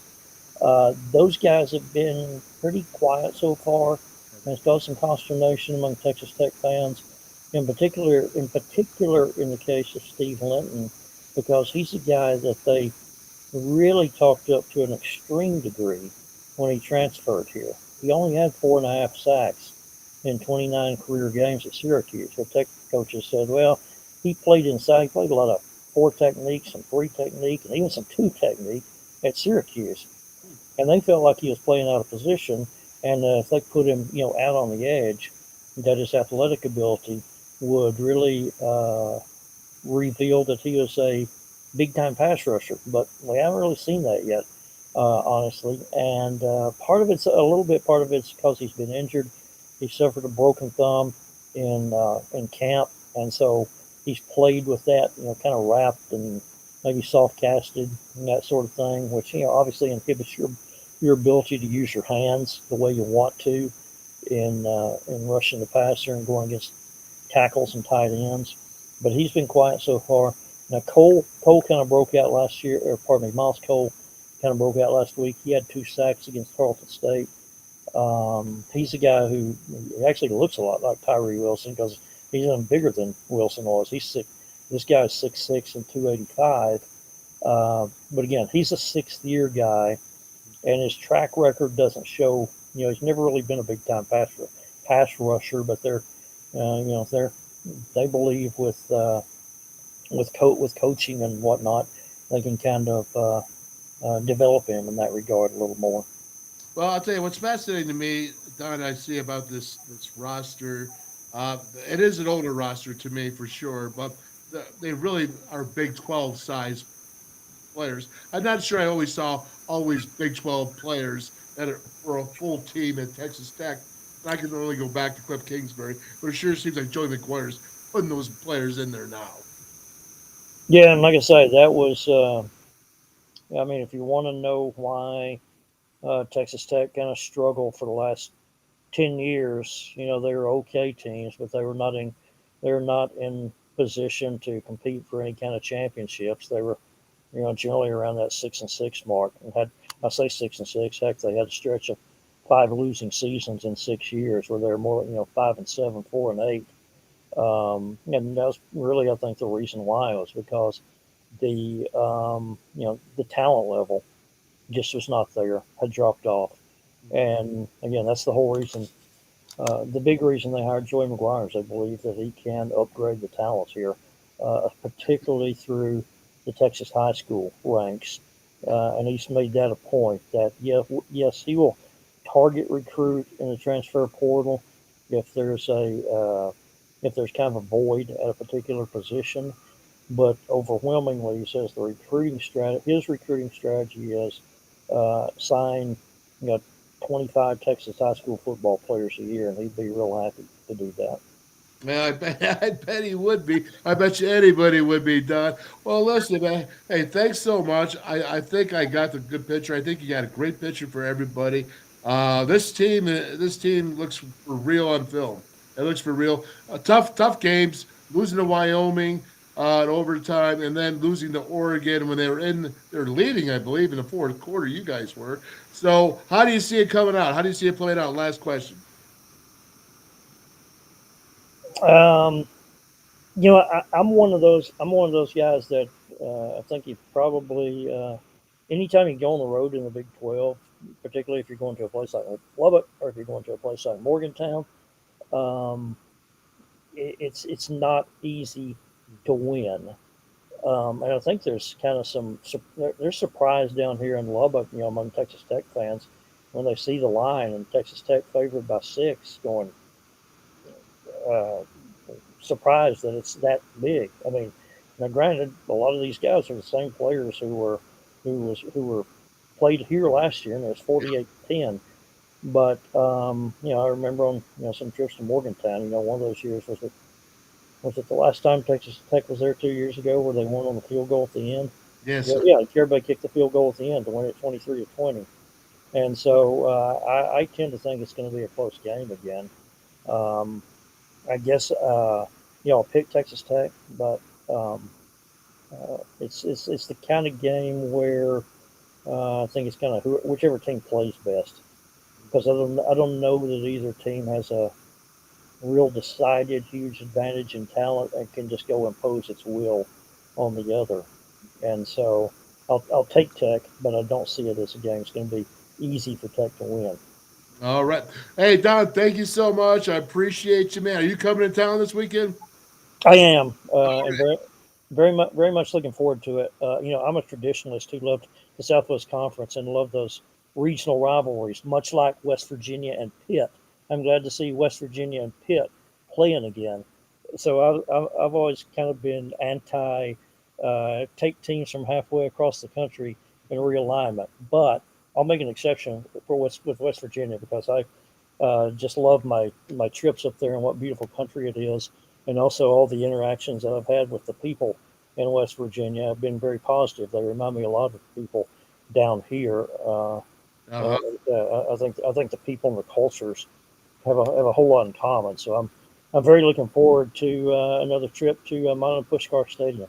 Yeah, right on. And I will say it about Lubbock as well. I think they're perfect Big 12 schools or towns, because they care all about their teams and all sports too. All the sports. I mean, they really support it. So I know there's a lot going on in Lubbock. I know there's a lot happening. Texas Tech, man. So best wishes, Don. Thank you. Safe travels up here. Hey, thank you. I appreciate the invitation and enjoyed the visit. All right, me too. Thank you so much. God bless. All right, hey, Don Williams, the Lubbock Avalanche-Journal. Yes, almost 36 years. Man, that amazes me. Can you imagine how much football he has gone through at Texas Tech, the history? I mean, you're going back before Mike Leach now. This is going way back there. And the history that they have there, going to Jones A&T Stadium, absolutely fantastic. They throw out the tortillas, out there. I remember that. Throw out the tortillas. Patrick Mahomes never beat the Mountaineers, but Neil Brown's, as head coach at WVU, has never beaten the Texas Tech Red Raiders. So we'll see what happens with that. I'll tell you, that was cool. Getting that information right from a guy who's the beat writer for 36 years, he knows Joey McGuire, he knows Texas Tech, he understands the culture, he understands why they win, why they lose. Joey McGuire. Watch out, Mountaineers. This guy is going to be something special. I don't care if they are 1-2. I think that Texas Tech is really, just like he's talking about, bringing in that 5-star recruit to Texas Tech. They're making moves. So West Virginia, you're going to have to keep going on there. I really appreciate Don Williams doing that. Fantastic that he did that and came in for you, for me, and for you to give us knowledge. Tell me you're not already prepared. Now, remember, we're going to go ahead and we're going to have the breakdown on Friday, the Wolfman breakdown. It's the Mark Plants and Kevin Davis law firm legal teams game day breakdown, but it's not game day. It's the day before. Always sponsored by our top sponsor. That would be Parmar Stores. And let's go right to Abby right now at Parmar Stores and let her tell you all about it. Name, image, likeness. We thank Parmar for. Hi, I'm Abby Pearson from Pittsburgh, Pennsylvania, and when I'm back home, you will find me at my local Parmar store. We have that gold and blue pride at your local Parmar store. We are coming to your neighborhood soon. West Virginia, Kentucky, Ohio, Pennsylvania, and Maryland, we have you covered. Download the Par-Mar app and sign up for the Par-Mar Rewards Card. Food, gas, groceries, and more. We are Gold and Blue proud, and we are Par-Mar stores. If there's not a Par-Mar store near you now, there will be soon.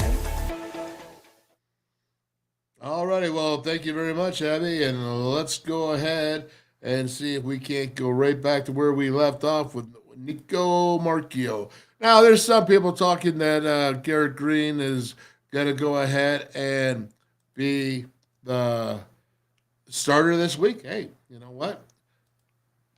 If he's ready to go, we're going to support him. We're going to support him. And if Nicco has to go, then we're going to go ahead and support him. I will tell you this, though, and I will say this, is I think when you watch Nicco here, he's not doing everything right, but he also had 25% of the reps. He's a red shirt freshman.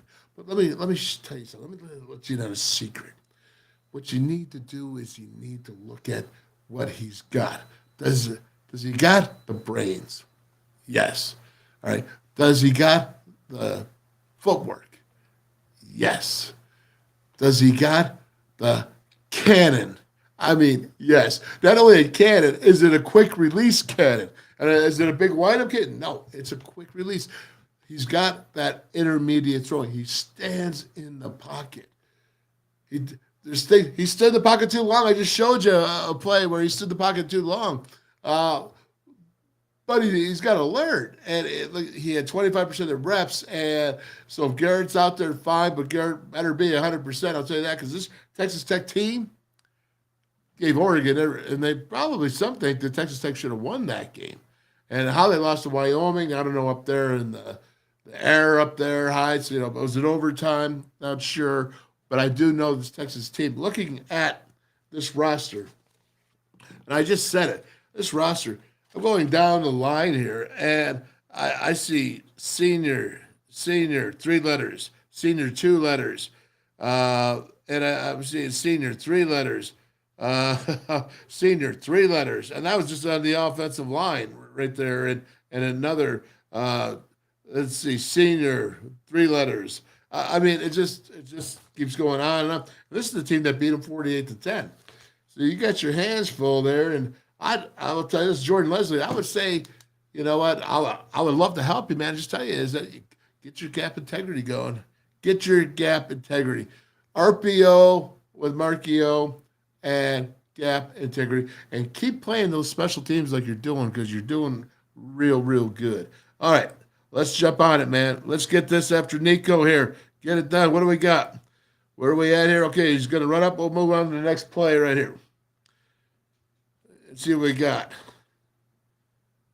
Right there. Oh, did you see that, though? Did you see how the tight end's going in? He's going in. So all that time they had him going cross formation, but now here he does what? He goes and he splits it, goes back, acts like he's going cross formation, and does not.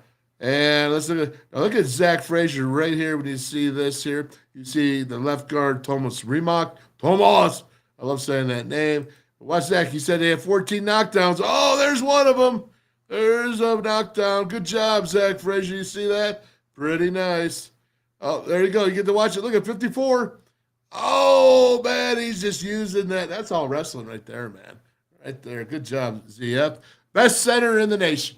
Keep saying it every day when he does the commercial to get out. Best center in the nation. All right, here we go. You got 3-by-1 here into the boundaries. He going to go in motion maybe. He's going to start out. Nope, he's not. So you got a pass coming up here. And, well, this is the RPO right here. And I think this is a fantastic throw. Watch this throw. I did this yesterday, so I'm going to just keep going here and just let it go. Cole Taylor, keep your head up, buddy, right there on that offensive line. Not bad protection.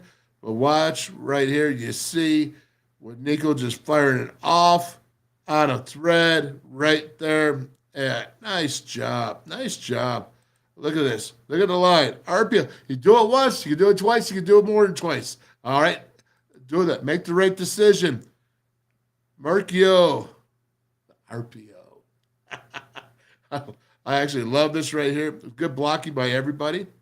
And it's a big play. Big play. Now, look at this. You got Trips Bunch here. Trips Bunch. And what do they got? What's going to happen? Oh, they're going to pull here. Zach Frazier comes around. Cole Taylor gets in there. Not getting much here, man. Not getting much. What's Nicco doing here? Is this a read or is this not a read here? Let's take a look. Go ahead. Keep it going. There you go. Ooh. I don't know because you could have had a triple. You could have had up here. He had another option up here with a screen. All right, so not sure if that was there. Oh, and I'm sure about this one. You don't want that. Don't want that. In the red zone, woo, no, man, you just lost points. Minimum of 3, maximum of 7, maybe 8. And, come on, Nicco, you're better than that. Don't let that happen. Don't let it happen. And I touched this before. You got a point there, offense. Got a point. Now, this is cool here because right the last time he was down here, he fumbles. So now he takes it, washes it all off his shoulders, and what does he do? Get that touch. 10 touches for Cole Taylor. Household name.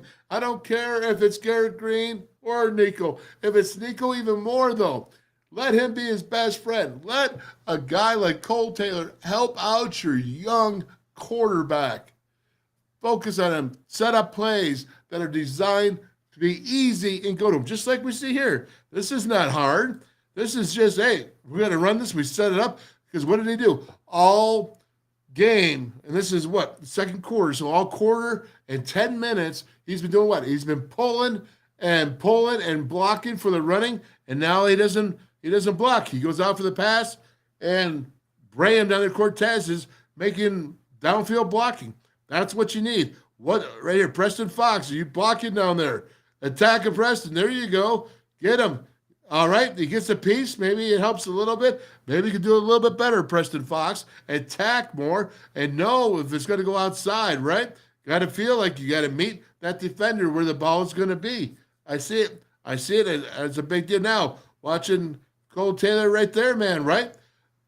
Again, this is how you set up the pass. Now he's been running, and right there, look at the line.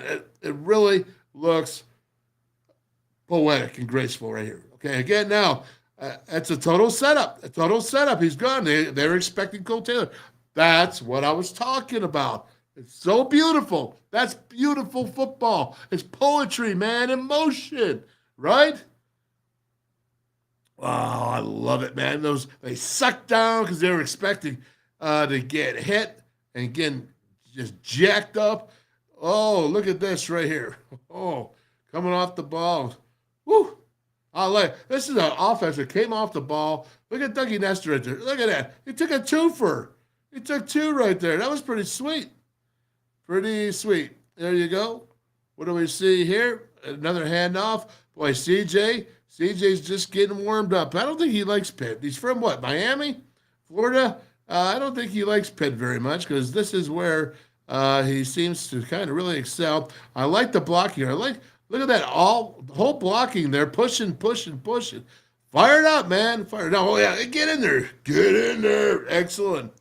Okay, now go to motion. There you go. Oh, look at my man. Look at my man right here. My goodness. Traylon, man. Boy, this is called a pancake. This is not a knockdown. This is a pancake. You see anyone here? Traylon, yeah, you got it. There you go. Come on, big man. Look at this. Oh, if that doesn't fire you up, what does? This is Pitt. This is the backyard. This is the backyard brawl, baby. Woo, look at that. Oh, he's at his camp. And then Cole Taylor comes around. Oh, man, just keep blocking there, man. Is that yeah, keep blocking there. That could have been a home run for CJ.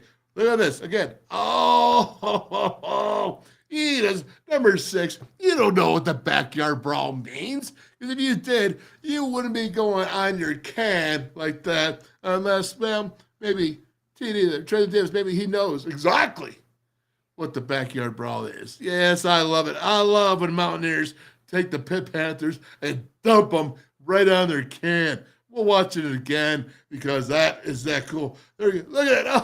Oh. There you go. He's a grunt. I love grunts. He's a grunt. There we go. Look at this. More blocking out here coming up. All right. Well, that's got to get more yards than this here. I'll tell you, it's a short yardage situation. Oh, gotta do better than that right there. But like this. Okay, now, let me tell you this. Remember that first fourth down? Remember that? I'm trying to remember. Shotgun. Look at Nicco here. This is what you do. I got the baddest offense. You said I got the baddest offensive line and some bad tight ends to go with it, right?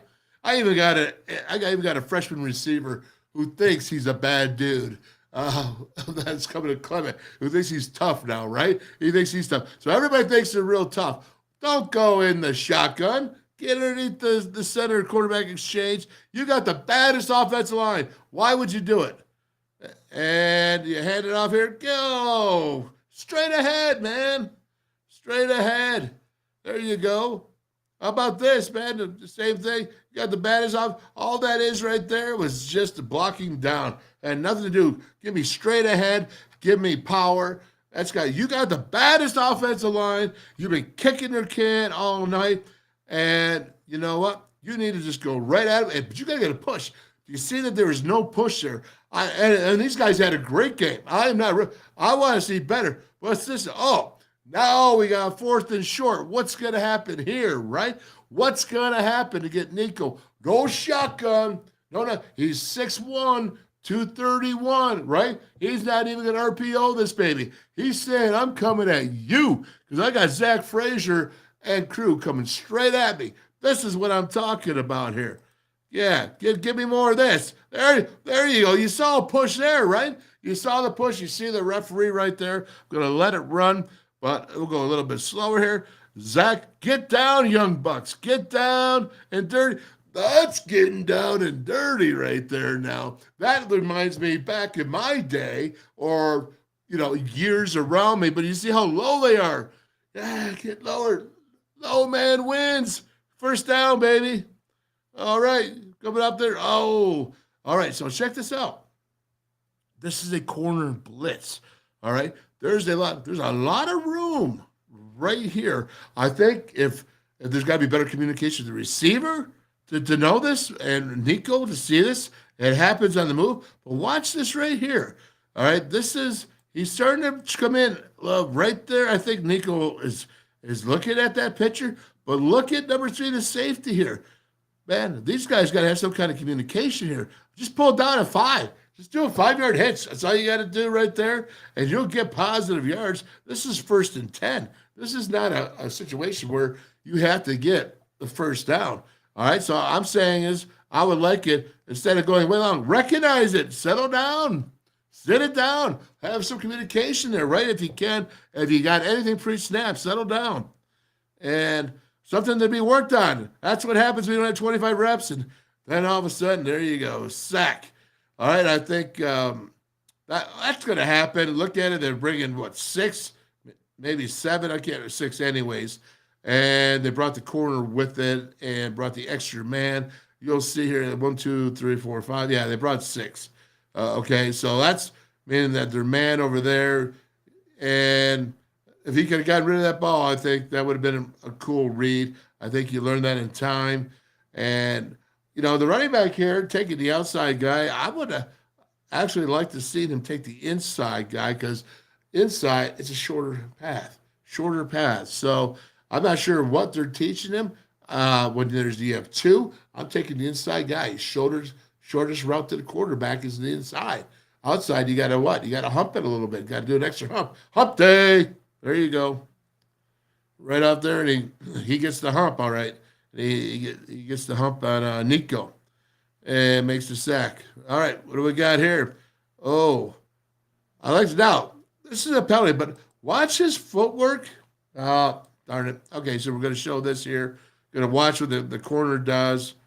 And I got to be honest with you, he really doesn't do too much. Clement there, either he's a great actor or he's just off balance. That's very interesting.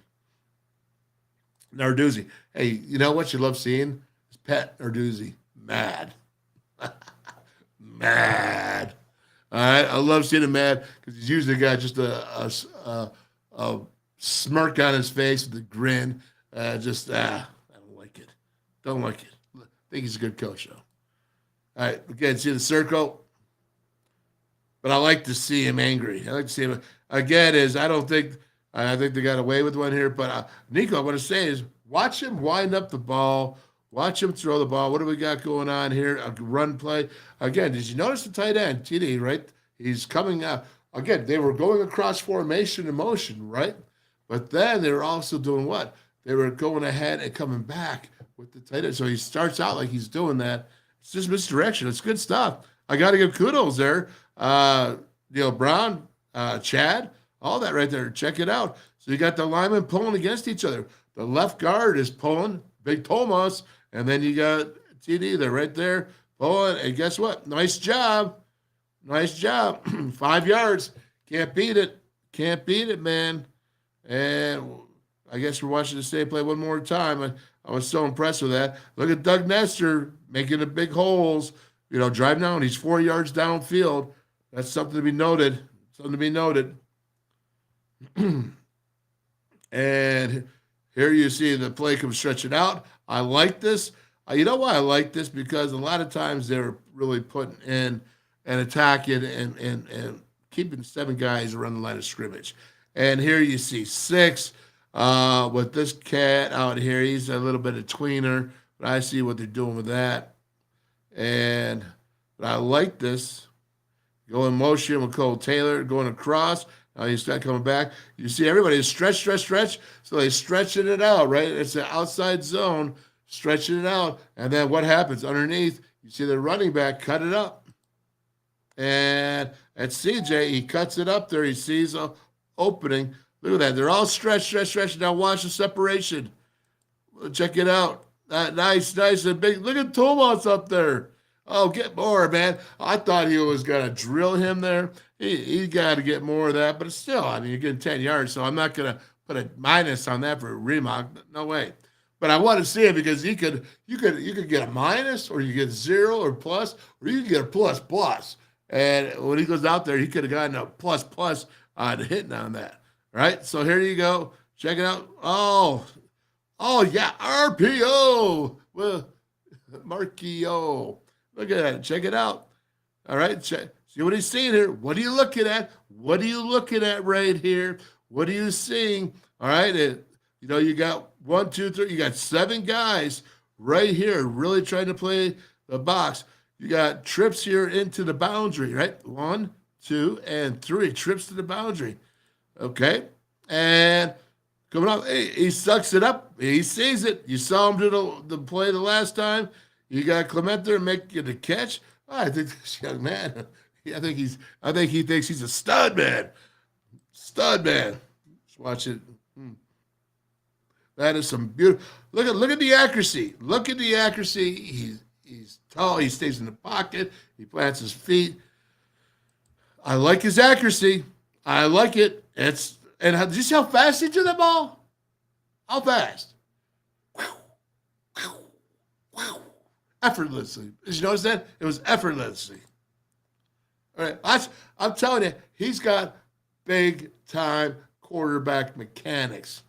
Big time.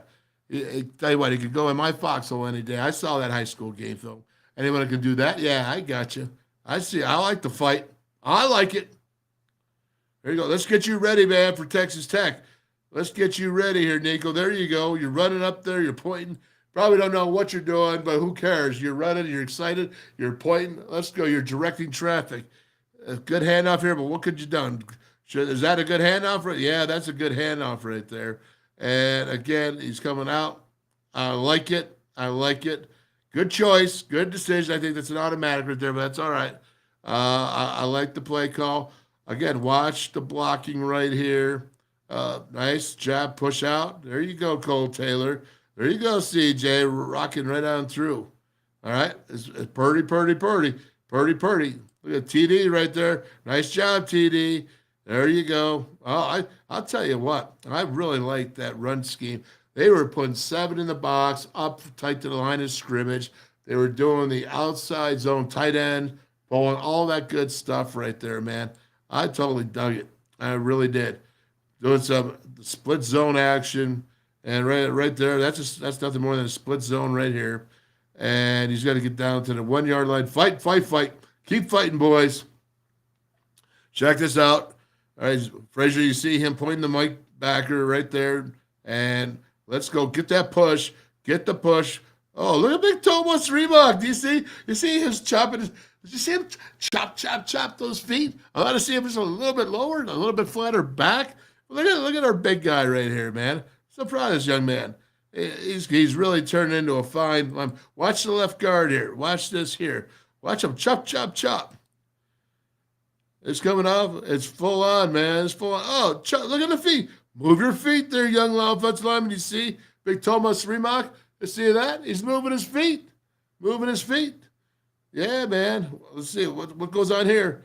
Oh, all right. That's, you know what? That's running hard. That's a CJ run right there because I don't see a great push there by the offensive line, but I don't see a great push, but I see a running back getting through the gap. Very nice. Very, very nice. Keep it running. I think you got to open it up. You got to let Nicco go with his RPOs, man. Got to do it. And boy, I would have liked to see Nicco keep this ball right here. Like to see this. Look over. Look at the box right here. There's 7 tight in the box. Hit the outside, man. Hit the outside. But you know what that is? That's being able to get 3 yards with the numbers being what they are. That's what you want. When you can run and say we're running the ball and into numbers and you can still do it, yeah, that's impressive. That's impressive. Again, man, I would like to see you just go ahead and keep that. Oh, where would you be? I think you're going to see, get to the game on Saturday, I think you're going to see him pulling some balls down. I really do. There you go, man. Get up there, keep driving. All right, penalty. And I think we're good. What else I want to get at here? Was there anything else I wanted to show? I think here, let's do this. Yep, just hand it off. Okay. All righty. Let's go ahead and bring it on down. Let's get it over here. Cut that out. And bring it on in. All right. Listen, if you didn't like that show, I don't know, man. I don't know. A lot of times it does. He said it's Esther Wolfley Randall. The swagger necessarily equate with success. Yeah, because tell you what, if you're getting your can beat there, mother, right, you're not walking around with swag. You're not going with swagger. You're going down, your head is down. So it does equate. It does correlate. Because if you're getting your can beat, you're not walking with swag, Mom. You know that. Do better next time, mother. All right, here we go. With that being said, let's blow this up. Oh, yes, my favorite time. You know what time it is. That's right. It's network time. Starting off with Cantrell's River City Grill and Pub in Hinton, West Virginia, down on the river. Fantastic. I see other seafood, great food options. Hinton, West Virginia. Calacino's Pizzeria Sports Bar in Beckley, West Virginia. Yeah, man. Great za. It's great za. How about this? How about going up to Weirton, West Virginia, right there in the border, right there, Route 22 Sports Bar. I know it must have been crazy up there watching the Steelers game, watching the Mountaineers on Saturday night against Pitt Panthers. 12 50-inch TVs combined, and looking at that, and you got the bottoms up, all that good stuff, man. Route 22, right there in the border. And then you got Archies there in Pittsburgh, right? Right in the heart of the evil empire on East Carson Street. Yeah, man, Mountaineers, great wings. Love going there when you go to a Steelers game. That's for sure. And then you go Legends Sports Bar and Grill. Aaron Gizzy, Cheat Lake, Lakeview. Still got time to hit those links. Get out there. It's still nice. It's coming. The bad weather's coming, but it's nice right now. Get out to Lakeview. Danny's down there in Princeton, West Virginia. What's up, Paige? Hope everybody's doing good. Great loyal Mountaineer fans, great foods, great specials. Kegler Sports Bar and Grill. Don't forget, you got Bruce Irvin coming in this weekend on Friday from 6 to 8.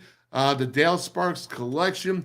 You can go ahead and get the pictures that Dale has for you, or you can go ahead and, of course, bring your own item in, $25, and get Bruce to sign it. You have the Jar Restaurant in Morgantown and Hotspot, I should say, just taking over there for the Mason Jar. So Steve Reese. So Steve Reese, he's got that, and the Mason Jar Barbecue and more in Fairmont. What's up, Steve? Man, I saw those butts, and I saw the slabs of beef. What is that, brisket? I think that's what it was. Then you got the Pallet down there in Scott Depot, Taze Valley. Haley, how you doing? What's up, everybody down there? Enjoyed the pregame. We're still remembering that. And then, of course, you got Jimbo's place, Jimmy Pointer. You're there in Elkins and Buckhannon. So nice you did it twice. Pitched Sports Bar and Grill down in Dunbar, West Virginia, right next to West Virginia State. Beautiful place. Get to see some really cool fields out there in the athletics. Enjoy your food while you're doing it, and be able to enjoy some youth athletics as well. And great. Oh, also the pitch, incredible, like prime ribs, all that stuff, right? Tap House, Mel, there, right there on Oakland Street, right in the heart of all the students there. The Mountaineer Tap House, amazing. A lot of craft beers, a lot of good food, man. Just incredible burgers and stuff. Brickside Bar and Grill. Rob Davis, you got to eat local, 30 beers on tap. You never go wrong in Bridgeport at the Brickside Bar and Grill. Is there anyone I forgot? I don't think so. I think I got them all, and so happy to have you all part of the WolfMan's Call Network. Let's not forget, folks. Let's not forget. I'm going to go ahead. I got so excited with the 93 guys coming on that I wanted to go ahead and let's get this up here because it's going to be important. And it's important to me. And we'll get this up. All right. YouTube channel. It's the WolfMan's Call YouTube channel. You just got to go to YouTube, go into the search bar, and you hit at Wolfley64 for WolfMan's Call. Make sure you subscribe. Make sure you like. We're getting the WolfMan's channel going. There's a lot of things coming up on the WolfMan's Call. A lot of good things happening, and the platform is growing. And we got some things that I'll be able to announce here in the next week or so. But I'm really excited. And this here is the YouTube channel. Going right to it at Wolfley64. WolfMan's Call, but at Wolfley64. We'll get it, or at 3 Wolves. And that's the 3 Wolves. I'm showing on both YouTube channels. You can do it either or, but I'd like you to go ahead and sign up here to the WolfMan's Call and go ahead and subscribe and like that. A lot of good things. What else we got? I know I got a couple other things I wanted to get at before I leave, and that is, what's the last one here? Let me see. Okay, let's see. No, I had the Dale Sparks collection. I already talked about that.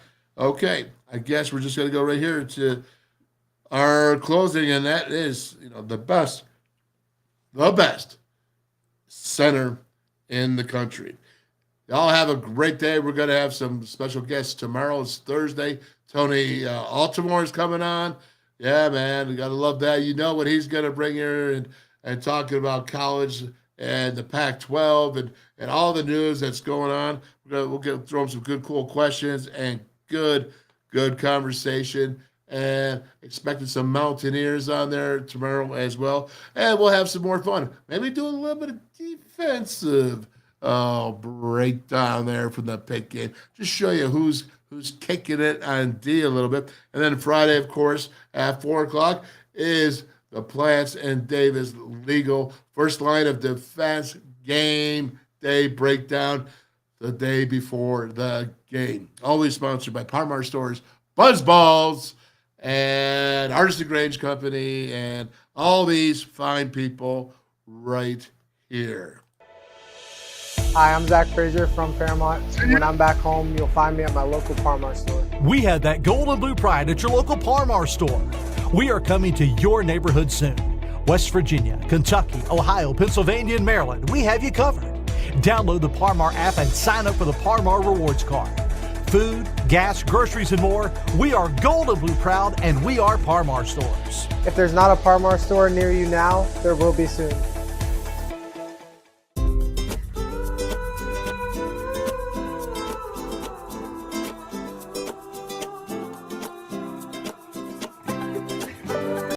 Buzzballs, ready-to-drink cocktails. #1 single-serve premix brand in the U.S. Buzzballs. Have a ball. Stationers, #1 office supplier in West Virginia. Always in stock.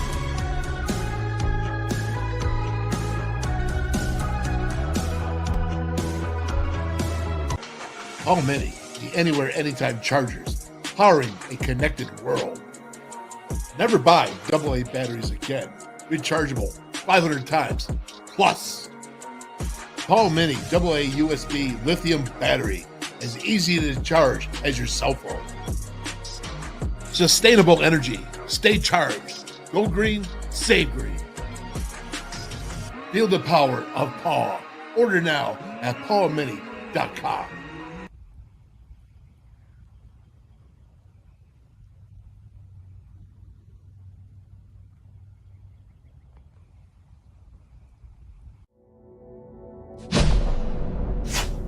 West Virginia United.